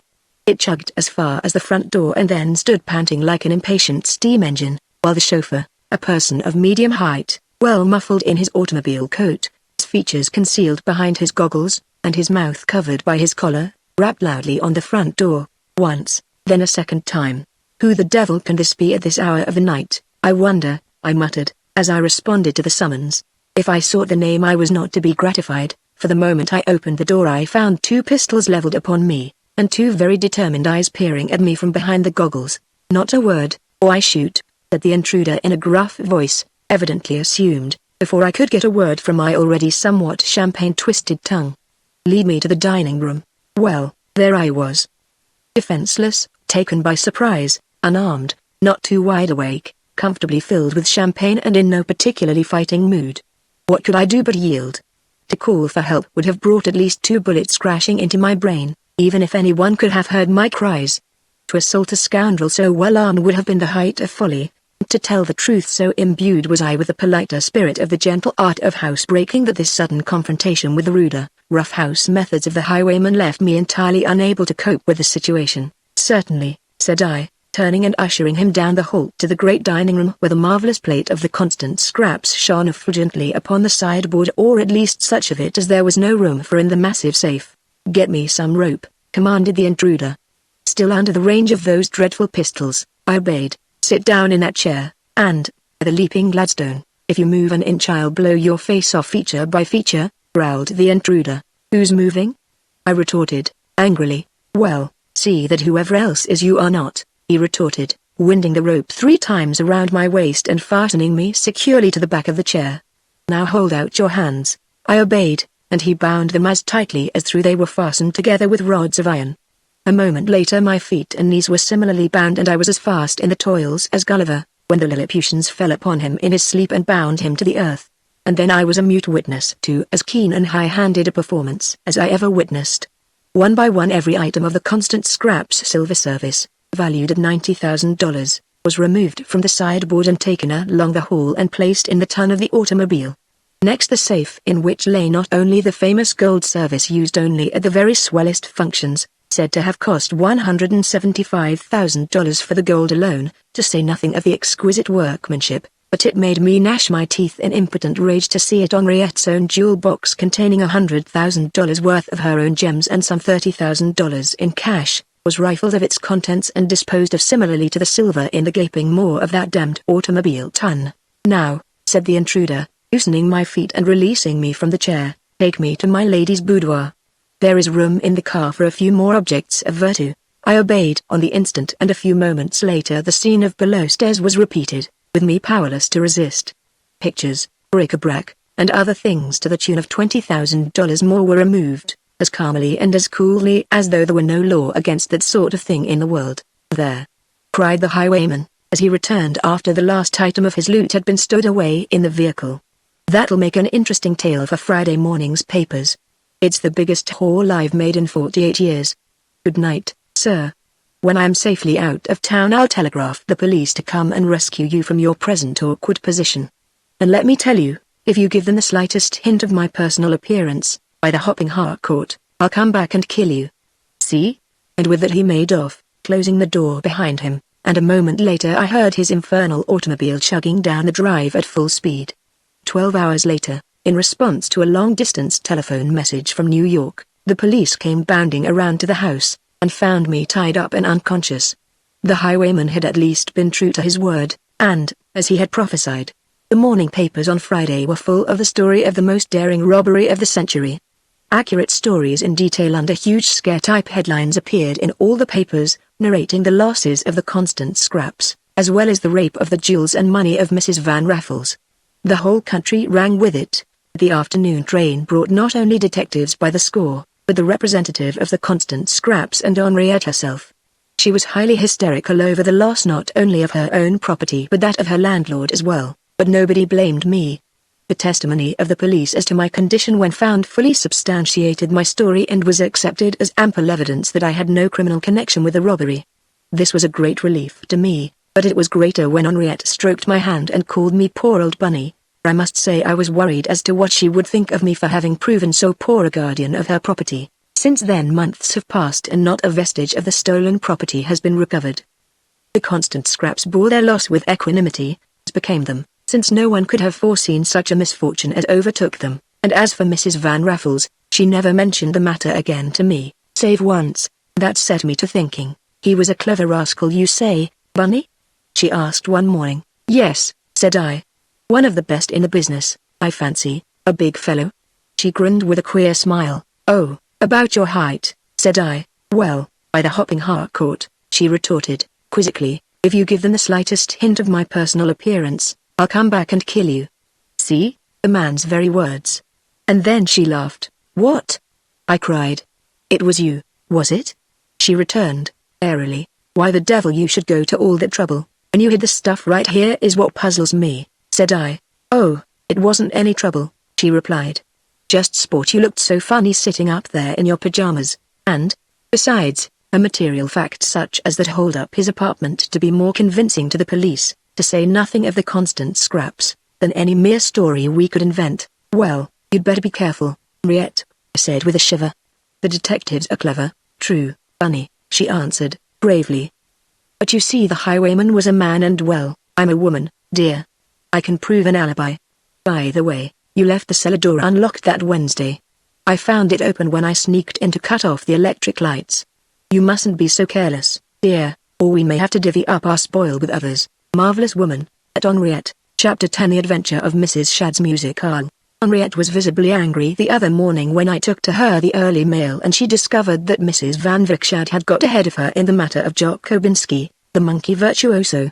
Society had been very much interested in the reported arrival in America of this wonderfully talented simian who could play the violin as well as say, and who as a performer on the piano was vastly the superior of Paderewski, because, taken in his infancy and specially trained for the purpose, he could play with his feet and tail as well as with his hands. It had been reported by Tommy Dare, the leading Newport authority on monkeys, that he had heard him play Brahms' variations on Paganini with his paws on a piano, Hiawatha on a xylophone with his feet, and Home, Sweet Home with his tail on a harp simultaneously, in Paris a year ago, and that alongside of Jock Obinski all other musical prodigies of the age became mere strummers. "He's a whole orchestra in himself," said Tommy enthusiastically, "and is the only living creature that I know of who can tackle a whole symphony without the aid of a hired man." Of course society was on the qui-vive for a genius of so riotous an order as this, and all the wealthy families of Newport vied with one another for the privilege of being first to welcome him to our shores, not because he was a freak, mind you, for art's sweet sake. Mrs. Gushington Andrews offered $2,500 for him as a weekend guest, and Mrs. Garcia immediately went her bid 100%. Better. Henriette, in order to outdo everyone else, promptly put in a bid of $10,000 for a single evening, and had supposed the bargain closed when along came Mrs. Shadd's cards announcing that she would be pleased to have Mrs. Van Raffles at Onyx House on Friday evening, August 27th, to meet Herr Jock Obinski, the eminent virtuoso. "It's very annoying," said Henriette. She opened and read the invitation. "I had quite set my heart on having Jock Obinski here. Not that I care particularly about the music end of it, but because there is nothing that gives a woman so assured a social position as being the hostess of an animal of his particular kind. You remember, Bunny, how completely Mrs. Shadd wrested the leadership from Mrs. Gaster 2 seasons ago with her orang-outang dinner, don't you? I confessed to having read something about such an incident in high society. Well, said Henriette, this would have thrown that little episode wholly in the shade. Of course Mrs. Shadd is doing this to retain her grip, but it irritates me more than I can say to have her get it just the same. Heaven knows I was willing to pay for it if I had to abscond with a national bank to get the money. It isn't too late, is it? I queried. Not too late? Echoed Henriette. Not too late with Mrs. Shadd's cards out and the whole thing published in the papers? It's never too late for a woman of your resources to do anything she has a mind to do, said I. It seems to me that a person who could swipe a Carnegie Library the way you did should have little difficulty in lifting a musical. Of course I don't know how you could do it, but with your mind well, I should be surprised and disappointed if you couldn't devise some plan to accomplish your desires. Henriette was silent for a moment, and then her face lit up with one of her most charming smiles. Bunny, do you know that at times, in spite of your supreme stupidity, you are a source of positive inspiration to me? She said, looking at me, fondly. I ventured to think. I am glad if it is so, said I. Sometimes, dear Henriette, you will find the most beautiful flowers growing out of the blackest mud. Perhaps hid in the dull residuum of my poor but honest grey matter lies the seed of real genius that will sprout the loveliest blossoms of achievement. Well, anyhow, dear, you have started me thinking, and maybe we'll have Jokobinsky at Bolivar Lodge yet, she murmured. I want to have him first, of course, or not at all.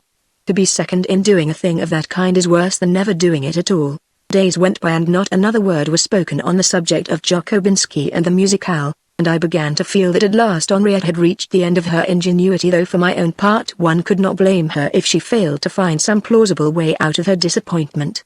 Wednesday night came, and, consumed by curiosity to learn just how the matter stood, I attempted to sound Henriette on the subject. I should like Friday evening off, Mrs. Van Raffles, said I. If you are going to Mrs. Shadd's musicale you will have no use for me. Shut up, Bunny, she returned, abruptly. I shall need you Friday night more than ever before. Just take this note over to Mrs. Shadd this evening and leave it, mind you. Don't wait for an answer but just leave it, that's all. She arose from the table and handed me a daintily scented missive addressed to Mrs. Shadd, and I faithfully executed her errand. Bunderby, the Shadd's butler, endeavored to persuade me to wait for an answer, but assuring him that I wasn't aware that an answer was expected I returned to Bolivar Lodge. An hour later Bunderby appeared at the back door and handed me a note addressed to my mistress, which I immediately delivered. Is Bunderby waiting? Asked Henriette as she read the note. Yes, I answered. Tell him to hand this to Mrs. Shadd the very first thing upon her return tomorrow evening, she said, hastily scribbling off a note and putting it in an envelope, which by chance she left unsealed, so that on my way back below stairs I was able to read it. What it said was that she would be only too happy to oblige Mrs. Shadd, and was very sorry indeed to hear that her son had been injured in an automobile accident while running into Boston from Bar Harbor. It closed with the line, you must know, my dear Pauline, that there isn't anything I wouldn't do for you. We look wo. This I handed to Bunderby and he made off. On my return Henriette was dressed for travel. I must take the first train for New York, she said, excitedly. You will have the music room prepared at once, Bunny. Mrs. Shadd's musicale will be given here. I am going myself to make all the necessary arrangements at the New York end. All you have to do is to get things ready and rely on your ignorance for everything else. See? I could only reflect that if a successful issue were dependent upon my ignorance I had a plentiful supply of it to fall back on. Henriette made off at once for Providence by motorcar, and got the midnight train out of Boston for the city where, from what I learned afterwards, she must have put in a strenuous day on Thursday. At any rate, a great sensation was sprung on Newport on Friday morning. Every member of the smart set in the 10 o'clock mail received a little engraved card stating that owing to sudden illness in the Shadd family the Shadd musicale for that evening would be held at Bolivar Lodge instead of in the Onyx House ballroom. Friday afternoon Jokobinsky's private and particular piano arrived at the lodge and was set up promptly in the music room, and later when the caterers arrived with the supper for the 400-odd guests bidden to the feast all was in readiness for them. Everything was running smoothly, and, although Henriette had not yet arrived, I felt easy and secure of mind until nearing 5:30 o'clock when Mrs. Shadd herself drove up to the front door. Her color was unusually high, and had she been any but a lady of the Grand Monde I should have said that she was flustered. She demanded rather than asked to see my mistress, the winter born of the Arctic snow, Mrs. Van Raffles went to New York Wednesday evening, said I, and has not yet returned. I am expecting her every minute. Madame. She must be here for the musicale. Won't you wait? Indeed I will, said she, abruptly. The musicale, indeed. Humphrey. And she plumped herself down in one of the drawing-room chairs so hard that it was as much as I could do to keep from showing some very ambulatory concern for the safety of the furniture. I must say I did not envy Henriette the meeting that was in prospect, for it was quite evident that Mrs. Shadd was mad all through. In spite of my stupidity I rather thought I could divine the cause too. She was not kept long in waiting, for 10 minutes later the automobile, with Henriette in it, came thundering up the drive. I tried as I let her in to give her a hint of what awaited her, but Mrs. Shadd forestalled me, only however to be forestalled herself. "Oh, my dear Pauline," Henriette cried, as she espied her waiting visitor. "It is so good of you to come over. I'm pretty well fagged out with all the arrangements for the night and I do hope your son is better." "My son is not ill, Mrs. Van Raffles," said Mrs. Shadd, coldly. "I have come to ask you what." "Not ill?" cried Henriette, interrupting her. "Not ill, Pauline? Why?" breathlessly, "that's the most extraordinary thing I ever heard of. Why am I giving the musicale tonight then, instead of you?" "That is precisely what I have come to find out," said Mrs. Shadd. "Why, well, of all queer things," said Henriette, flopping down in a chair. "Surely, you got my note saying that I would let Jokobunsky play here tonight instead of—" "I did receive a very peculiar note from you saying that you would gladly do as I wished," said Mrs. Shadd, beginning herself to look less angry and more puzzled. "In reply to your note of Wednesday evening," said Henriette. "Certainly you wrote to me Wednesday evening? It was delivered by your own man, Blunderby I think his name is? About 7:30 it was Wednesday." "Yes, Blunderby did carry a note to you from me on Wednesday," said Mrs. Shadd. "But, and in it you said that you were called to Boston by an accident to your son Willie in his automobile, that you might not be able to get back in time for tonight's affair and wouldn't I take it over?" protested Mrs. Van Raffles, vehemently. "I?" said Mrs. Shadd, showing more surprise than was compatible with her high social position. "And attend to all the details." "Your very words, my dear Pauline," said Henriette, with an admirably timed break in her voice. "And I did, and I told you I would. I immediately put on my traveling gown, motored to Providence, had an all-night ride to New York on a very uncomfortable sleeper, went at once to Herr Jokobunsky's agent and arranged the change, notified Sherry to send the supper to my house instead of yours, drove to Tiffany's and had the cards rushed through and mailed to everybody on your list. You know you kindly gave me your list when I first came to Newport and attended to the whole thing, and now I come back to find it all a mistake. Why, Pauline, it's positively awful. What can we do?" Henriette was a perfect picture of despair. "I don't suppose we can do anything now," said Mrs. Shadd, ruefully. "It's too late. The cards have gone to everybody. You have all the supper, not a sandwich has come to my house, and I presume all of Mr. Jokobunsky's instruments as well have come here." Henriette turned to me. "All, Madame," said I, briefly. "Well," said Mrs. Shadd, tapping the floor nervously with her toe. "I don't understand it. I never wrote that note." "Oh, but Mrs. Shadd, I have it here," said Henriette, opening her purse and extracting the paper. "You can read it for yourself." What else could I do after that? Innocence on a monument could have appeared no freer of guile than Henriette at that moment. She handed the note to Mrs. Shadd, who perused it with growing amazement. "Isn't that your handwriting and your crest and your paper?" asked Henriette, appealingly. "It certainly looks like it," said Mrs. Shadd. "If I didn't know I hadn't written it I would have sworn I had." "Where could it have come from?" "I supposed it came from Onyx House," said Henriette simply, glancing at the envelope. "Well, it's a very mysterious affair," said Mrs. Shadd, rising. "And well, my dear woman, I can't blame you indeed. After all you have done I ought to be and really am very much obliged to you. Only, whom did you have at dinner Wednesday night, dear?" asked Henriette. "Only the Duke and Duchess of Snarley and Mercy." "I wonder if he could have done it." "Who?" asked Henriette. "Tommy Dare?" ejaculated Mrs. Shadd, her eyes beginning to twinkle. "Do you suppose this is one of Tommy Dare's jokes, H.M.?" mused Henriette, and then she laughed. "It wouldn't be unlike him, would it?" "Not a bit, the naughty boy!" cried Mrs. Shadd. "That's it, Mrs. Van Raffles, as certainly as we stand here. Suppose, just to worry him, we never let on that anything out of the ordinary has happened, eh?" "Splendid!" said Henriette, with enthusiasm. "Let's act as if all turned out just as we expected, and, best of all, never even mention it to him. or to Bunderby his confederate, neither of us, eh? Never," said Mrs. Shadd, rising and kissing Henriette goodbye. "That's the best way out of it. If we did, we'd be the laughingstock of all Newport. But some day in the distant future Tommy Dare would better look out for Pauline Shadd, Mrs. Van Raffles." And so it was agreed, and Henriette successfully landed Mrs. Shadd's musicale. Incidentally, Jakobinski was very affable and the function went off well. Everybody was there and no one would for a moment have thought that there was anything strange in the transfer of the scene from Onyx House to Bolivar Lodge. "Who wrote that letter, Henriette?" I asked late in the evening when the last guest had gone. "Who do you suppose, Bunny, my boy?"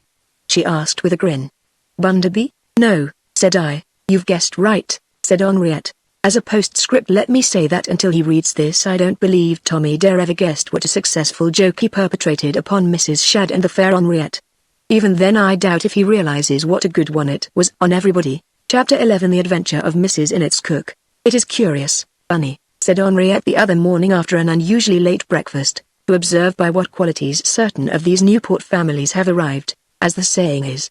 The Gasters of course belong at the top, a patent right. Having invented American society, or at least the machine that at present controls it, they are entitled to all the royalties it brings in. The Rockabilts got there all of a sudden by the sheer lavishness of their entertainment and their ability to give bonds to keep it up. The Van Vyck Shadds flowed in through their unquestioned affiliation with the ever-popular Delaware Shadds and the Roe Shadds of the Hudson, two of the oldest and the most respected families of the United States, reinforced by the Napoleonic qualities of the present Mrs. Shadd in the doing of unexpected things. The Gullets, thanks to the fact that Mrs. Gullet is the acknowledged mother-in-law of 3 British dukes, 2 Italian counts, and a French marquis, are safely anchored in the social haven where they would be, and the rumor that Mrs. Gushington Andrews has written a book that is a trifle risque fixes her firmly in the social constellation, but the Innits with only $80,000 per annum, the Dedbroke Hickses with nothing a year, the Oliver Sloshingtons with an income of judgments. The study of their arrival is mighty interesting. "It doesn't interest me much," quoth I. "Indeed, this American smart set don't appeal to me either for its smartness or its setness, Bunny," cried Henriette, a silvery ripple of laughter. "Do be careful. An epigram from you? My dear boy, you'll be down with brain fever if you don't watch out, Humphrey," said I, with a shrug of my shoulders. "Neither you nor my dear old friend Raffles ever gave me credit for any brains. I have a few, however, which I use when occasion demands," I drawled. "Well, don't waste them here, Bunny," laughed Henriette. "Save them for some place where they'll be appreciated. Maybe in your old age you'll be back in dear old London contributing to Punch if you are careful of your wits. But how do you suppose the Oliver Sloshingtons ever got in here?" "He holds the divorce record, I believe," said I. "He's been married to 4 social leaders already, hasn't he?" "Yes, well, he got into the swim with each marriage, so he's got a 4-ply grip," said I. "And the Dedbroke Hickses?" asked Henriette. "How do you account for them?" "Most attractive diners and weekenders," said I. "They got all the laughs at your dinner to the Archbishop of Canterbury, and their man Smithers tells me they're the swellest things going at weekend parties because of his ingenuity at cotillion leading and her undeniable charms as a flirt. By Jove! She's that easy with men that even I tremble with anxiety whenever she comes into the house. But how do they live? They haven't a cent to their names," said Henriette. "Simplicity itself," said I.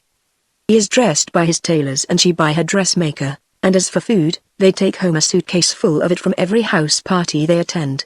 They're so gracious to the servants that they don't have to think of tips, and as for Smithers, and Mrs. Dedbroke Hicks's maid, they're paid reporters on the staff of the Town Tattler and are willing to serve for nothing for the opportunities for items the connection gives them.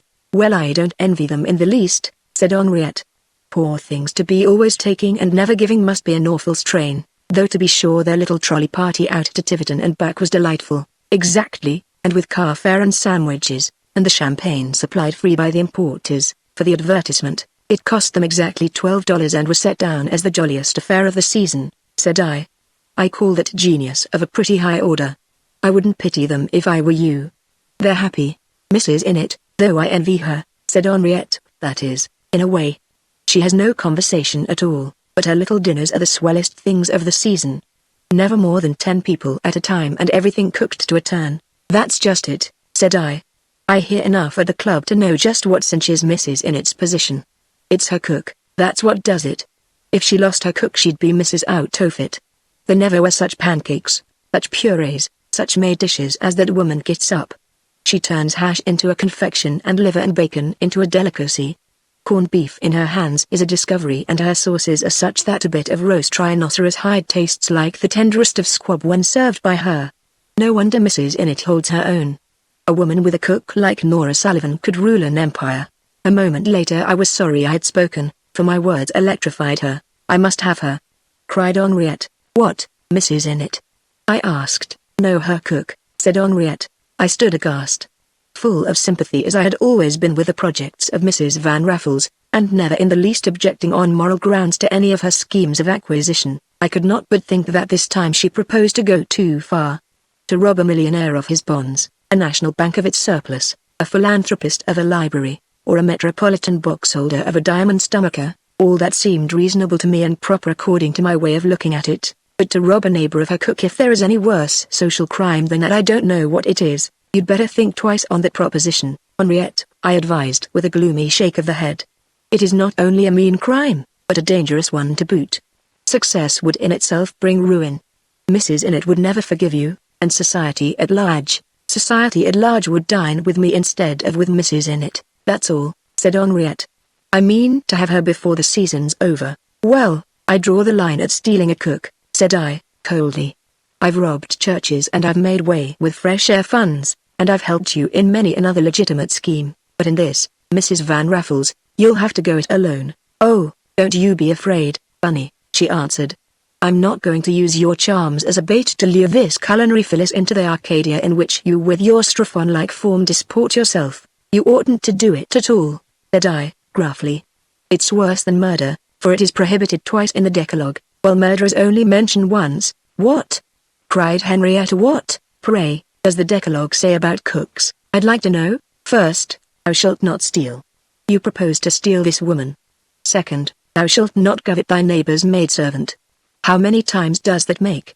I asked. Dear me, Bunny, said Henriette, you are a little tuppenny Puritan, aren't you? Anybody'd know you were the son of a clergyman. Well, let me tell you, I shan't steal the woman, and I shan't covet her. I'm just going to get her, that's all. It was 2 weeks later that Nora Sullivan left the employ of Mrs. Init and was installed in our kitchen, and, strange to relate, she came as a matter of charity on Henriette's part, having been discharged by Mrs. Init. The Friday before Nora's arrival, Henriette requested me to get her a rusty nail, a piece of gravel from the drive, 2 hairpins, and a steel nut from the automobile. What on earth, I began, but she shut me off with an imperious gesture. Do as I tell you, she commanded. You are not in on this venture. And then apparently she relented. But I'm willing to tell you just one thing, Bunny. Here her eyes began to twinkle joyously. I'm going to Mrs. Init's to dinner tomorrow night, so look out for Nora by Monday. I turned sulkily away. You know how I feel on that subject, said I. This business of going into another person's house as a guest and inducing their servants to leave is an infraction of the laws of hospitality. How would you like it if Mrs. Gaster stole me away from you? Henriette's answer was a puzzling smile. You are free to better your condition, Bunny, she said. But I am not going to rob Mrs. Init, as I told you once before. She will discharge Nora and I will take her, that's all, so do be a good boy and bring me the nail and gravel and the hairpins and the automobile nut. I secured the desired articles for my mistress, and the next evening she went to Mrs. Init's little dinner to Miss Scarlett and her fiancé, Lord Dubate, eldest son of the Duke of Lackshingles, who had come over to America to avoid the scrutiny of the bankruptcy court, taking the absurd objects with her. Upon her return at 2 a.m. she was radiant and triumphant. I won out, Bunny, I won out. She cried. How? I inquired. Mrs. Init has discharged Nora, though I begged her not to, she fairly sang. On what grounds? Several, said Henriette, unfastening her glove. To begin with, there was a rusty nail in my clam cocktail, and it nearly choked me to death. I tried hard to keep Mrs. Init from seeing what had happened, but she is watchful if not brainy, and all my efforts went for naught. She was much mortified of course and apologized profusely. All went well until the fish, when one of the 2 hairpins turned up in the pompon to the supreme disgust of my hostess, who was now beginning to look worried. Hairpin number 2 made its debut in my timbale. This was too much for the watchful Mrs. Init, self-poised though she always is, and despite my remonstrances she excused herself from the table for a moment, and I judge from the flushed appearance of her cheeks when she returned 5 minutes later that somebody had had the riot act read to her somewhere. I don't understand it at all, Mrs. Van Raffles, she said with a sheepish smile. "Cook's perfectly sober. If anything of the kind ever happens again she shall go." Even as Mrs. Innet spoke I conveyed a luscious morsel of filet mignon with mushrooms to my mouth and nearly broke my tooth on a piece of gravel that went with it, and Nora was doomed, for although we all laughed heartily, the thing had come to be such a joke. It was plain from the expression of Mrs. Innet's countenance that she was very, very angry. "Forgive her this time for my sake, Mrs. Innet," I pleaded. "After all, it is the little surprises that give zest to life. And you didn't have to use the automobile nut?" I asked, deeply impressed with the woman's ingenuity. "Oh yes," said Henriette. "As dinner progressed I thought it wise to use it to keep Mrs. Innet from weakening, so when the salad was passed I managed, without anybody's observing it, to drop the automobile nut into the bowl. The Duke of Snarley-Ow got it and the climax was capped. Mrs. Innet burst into a flood of tears and well, tomorrow, Bunny, Nora leaves. You will take her this $10 bill from me, and tell her that I am sorry she got into so much trouble on my account. Say that if I can be of any assistance to her all she has to do is to call here and I will do what I can to get her another place." With this Henriette retired and the next morning on her way to early church I waylaid Nora. Her eyes were red with weeping, but a more indignant woman never lived. Her discharge was unrighteous, Mrs. Innet was no lady, the butler was in a conspiracy to ruin her and all that. Indeed, her mood was most receptive to the furtherance of Henriette's plans. The $10 bill was soothing, and indicated that my mistress was a fine woman and surely Nora would come round in the evening to ask her aid. "It's ruined I am unless somebody'll be good to me and give me a reference," which Mrs. Innet had says to her, "won't do, at all, she wailed, and then I left her. She called that night, and 2 days later was installed in the Van Raffles's kitchen. A new treasure was added to the stores of our loot, but somehow or other I have never been happy over the successful issue of the Enterprise. I can't quite make up my mind that it was a ladylike thing for Henriette to do even in Newport." Chapter 12 The Last Adventure. I am bathed in tears. I have tried to write of my sensations, to tell the story of the last adventure of Mrs. Van Raffles, in lucid terms, but though my pen runs fast over the paper the ink makes no record of the facts. My woe is so great and so deep that my tears, falling into the inkpot, turn it into a fluid so thin it will not mark the paper, and when I try the pencil the words are scarce put down before they're blotted out. And yet with all this woe I find myself a multimillionaire possessed of sums so far beyond my wildest dreams of fortune that my eye can scarce take in the breadth of all the figures. My dollars coined into silver, placed on top of one another, would form a bullion tower that would reach higher into the air than 15 superimposed domes of St. Peter's placed on top of 17 spires of Trinity on the summit of Montana Blanc. In £5 notes laid side by side they'd suffice to paper every scrap of bedroom wall in all the Astor houses in the world, and invested in amalgamated copper they would turn the system green with envy, and yet I am not happy. My well-beloved Henriette's last adventure has turned my fortune into bitterest gall, and plain unvarnished wormwood forms the finish of my interior, for she is gone. I, amid the splendor of my newfound possessions, able to keep not one but 100 motorcars, to pay the chauffeurs' fines, to endow chairs in universities, to build libraries in every hamlet in the land from Podunk to Richard Mansfield, to eat 3 meals a day and lodge at the street regicide, and to evade my taxes without exciting suspicion, am desolate and forlorn, for, I repeat, Henriette has gone. The very nature of her last adventure by a successful issue has blown out the light of my life. She has stolen Constance Scrap. If I could be light of heart in this tragic hour I would call this story The Adventure of the Lifted Fiancé. That would be so out of key with my emotions that I cannot bring myself to do it. I must content myself with a narration of the simple facts of the lengths to which my beloved's ambition led her, without frivolity and with a heavy heart. Of course you know what all Newport has known for months. The Constance Scraps were seeking divorce, not that they loved one another less, but that both parties to the South Dakota suit loved someone else more. Colonel Scrap had long been the most ardent admirer of Mrs. Gushington Andrews, and Mrs. Constance Scrap's devotion to young Harry Delacquitz had been at least for 2 seasons evident to any observer with half an eye. Gushington Andrews had considerately taken himself out of the way by eloping to South Africa with Tottie Dimpleton of the Frivolity Burlesquers, and Harry Delacquitz's only recorded marriage had been annulled by the courts because at the time of his wedding to the 40-year-old housemaid of the Belleville boarding school for boys at Skidgeway, Rhode Island, he was only 15 years of age. Consequently, they both were eligible, and provided the Constance Scraps could be so operated on by the laws of South Dakota as to free them from one another, there were no valid reasons why the yearnings of these ardent souls should not all be gratified. Indeed, Both engagements had been announced tentatively, and only the signing of the decree releasing the constant Scraps from their obligations to one another now stood in the way of two nuptial ceremonies which would make 4 hearts beat as one. Mrs. Gushington Andrews's trousseau was ready, that of the future Mrs. Delaquette had been ordered. Both ladies had received their engagement rings when that inscrutable Henriette marked Constant Scrap for her own. Colonel Scrap had returned from Monte Carlo, having broken the bank twice, and Henriette had met him at a little dinner given in his honor by Mrs. Gushington Andrews. He turned out to be a most charming man, and it didn't require a much more keen perception than my own to take in the fact that he had made a great impression upon Henriette, though she never mentioned it to me until the final blow came. I merely noticed a growing preoccupation in her manner and in her attitude towards me, which changed perceptibly. "I think, Bunny," she said to me one morning as I brought her marmalade and toast, "that considering our relations to each other you should not call me Henrietta. After all, you know, you are here primarily as my butler, and there are some proprieties that should be observed even in this Newport atmosphere." "But," I protested, "am I no more than that?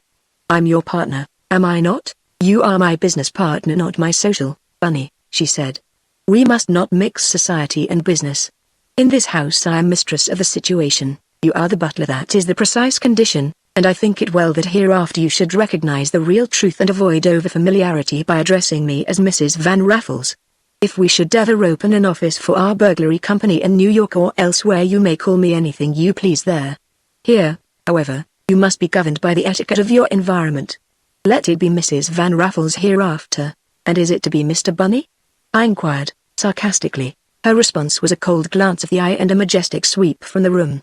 That evening Colonel Scrap called, ostensibly to look over the house and as landlord to see if there was anything he could do to make it more comfortable, and I, blind fool that I was for the moment, believed that that was his real errand, and ventured to remind Henriette of the leak in the roof, at which they both, I thought, exchanged amused glances, and he gravely mounted the stairs to the top of the house to look at it. On our return, Henriette dismissed me and told me that she would not require my services again during the evening. Even then my suspicions were not aroused, although there was a dull, disturbed feeling about my heart whose precise causes I could not define. I went to the club and put in a miserable evening, returning home about midnight to discover that Colonel Scrap was still there. He was apparently giving the house and its contents a thorough inspection, for when I arrived, Henriette was testing the $50,000 piano in the drawing room for him with a brilliant rendering of "Oh Promise Me." What decision they reached as to its tone and quality I never knew, for in spite of my hints on the subject, Henriette never spoke of the matter to me. I suppose I should have begun to guess what was happening under my very nose then, but thank heaven I am not of a suspicious nature, and although I didn't like the looks of things, the inevitable meaning of their strange behavior never even dawned upon my mind. Even when 2 nights later Colonel Scrap escorted Henriette home at midnight from a lecture on the inscrutability of Sartori's artists at Mrs. Gushington Andrews's, it did not strike me as unusual, although, instead of going home immediately, as most escorts do under the circumstances, he remained about 2 hours testing that infernal piano again, and with the same old tune. Then the automobile rides began, and pretty nearly every morning, long before polite society was awake, Colonel Scrap and Henriette took long runs together through the country in her Mercedes machine. For what purpose I never knew, for whatever interest the Colonel might have had in our welfare as a landlord I could not for the life of me guess how it could be extended to our automobiles. One thing I did notice, however, was a growing coldness between Henriette and Mrs. Gushington Andrews. The latter came to a card party at Bolivar Lodge one afternoon about 2 weeks after Colonel Scrap's return, and her greeting to her hostess instead of having the old-time effusiveness was frigid to a degree.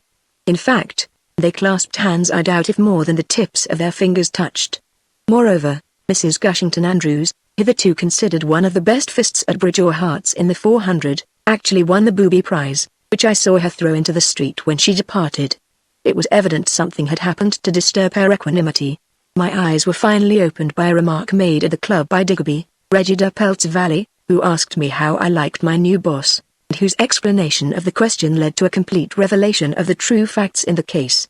Everybody knew, he said, that from the moment she had met him Mrs. Van Raffles had set her cap for Colonel Scrap, and that meeting her for the first time he had fallen head over heels in love with her even in the presence of his fiancée. Of course I hotly denied Digby's insinuations.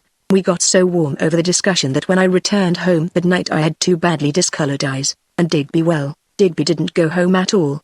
Both of us were suspended from the Gentlemen's Club for 4 weeks for ungentlemanly behavior in consequence. Black as my eyes were, however, I was on hand at the breakfast table the following morning, and of course Henriette observed my injuries. "Why, Bunny?" she cried. "What is the meaning of this? Have you been fighting?" "Oh no, Mrs. Van Raffles," I returned, sarcastically. "I've just strained my eyes reading the divorce news from South Dakota." She gave a sudden start. "What do you mean?" she demanded, her face flushing hotly. "You know well enough what I mean," I retorted, angrily. "Your goings-on with Colonel Scrap are the talk of the town, and I got these eyes in a little discussion of your matrimonial intentions. That's all. Leave the room instantly," she cried, rising and haughtily pointing to the door. "You are insufferable." But the color in her cheeks showed that I had hit home far harder than she was willing to admit. There was nothing for me to do but to obey meekly, but my blood was up, and instead of moping in my room I started out to see if I could find Constance Scrap. My love for Henriette was too deep to permit of my sitting quietly by and seeing another walk away with the one truly coveted prize of my life, and I was ready on sight to take the colonel by the collar. He was only a governor's staff colonel anyhow, and, consequently no great shakes as a fighter, and throw him into the harbor, but my quest was a vain one. He was to be found in none of his familiar haunts, and I returned to Bolivar Lodge. And then came the shock. As I approached the house I saw the colonel assisting Henriette into the motorcar, and in response to the chauffeur's "Where to, sir?" I heard Scrap reply in an excited undertone. "To New York, and damn the speed laws." In a moment they had rushed by me like the flash of a lightning express, and Henriette was gone. You must know the rest. The papers the next day were full of the elopement in high life. They told how the Scrap divorce had been granted at 5 o'clock in the afternoon the day before, how Colonel Scrap and Mrs. Van Raffles had sped to New York in the automobile and been quietly married at the little church round the corner, and were now sailing down the bay on the hydrostatic, bound for foreign climes. They likewise intimated that a very attractive lady of more than usual effusiveness of manner, whose nuptials were expected soon to be published for the second time, had gone to a sanitarium in Philadelphia to be treated for a sudden and overwhelming attack of nervous hysteria. It was all too true, that tale. Henriette's final coup had been successful, and she had at one stroke stolen her landlord, her landlady's husband, and her neighbor's fiancé. To console me she left this note, written on board of the steamer and mailed by the pilot, on board the hydrostatic, off Sandy Hook, September 10, 1904. "Dear Bunny, I couldn't help it. The minute I saw him I felt that I must have him. It's the most successful haul yet and is the last adventure I shall ever have. He's worth $40 million. I'm sorry for you, dear, but it's all in a line of business. To console you I have left in your name all that we have won together in our partnership at Newport, $14,563,977 in cash, and about $3 million in jewels, which you must negotiate carefully. Goodbye, dear Bunny, I shall never forget you, and I wish you all the happiness in the world. With the funds now in your possession, why not retire, go home to England and renew your studies for the ministry? The church is a noble profession. Sincerely yours, Henriette Van Raffles Scrap. I have gathered together these meager possessions, rich in bullion value, but meager in happiness, considering all that might have been. Tomorrow I sail for London. There, following Henriette's advice, I shall enter the study of the ministry, and when I am ordained shall buy a living somewhere and settle down to the serene existence of the preacher, the pastor of a flock of human sheep. My misery is deep, but I am buoyed up by one great hope in every thought. These Newport marriages are so seldom for life that I yet have hope that some day Henriette will be restored to me without its necessarily involving any serious accident to her husband the colonel.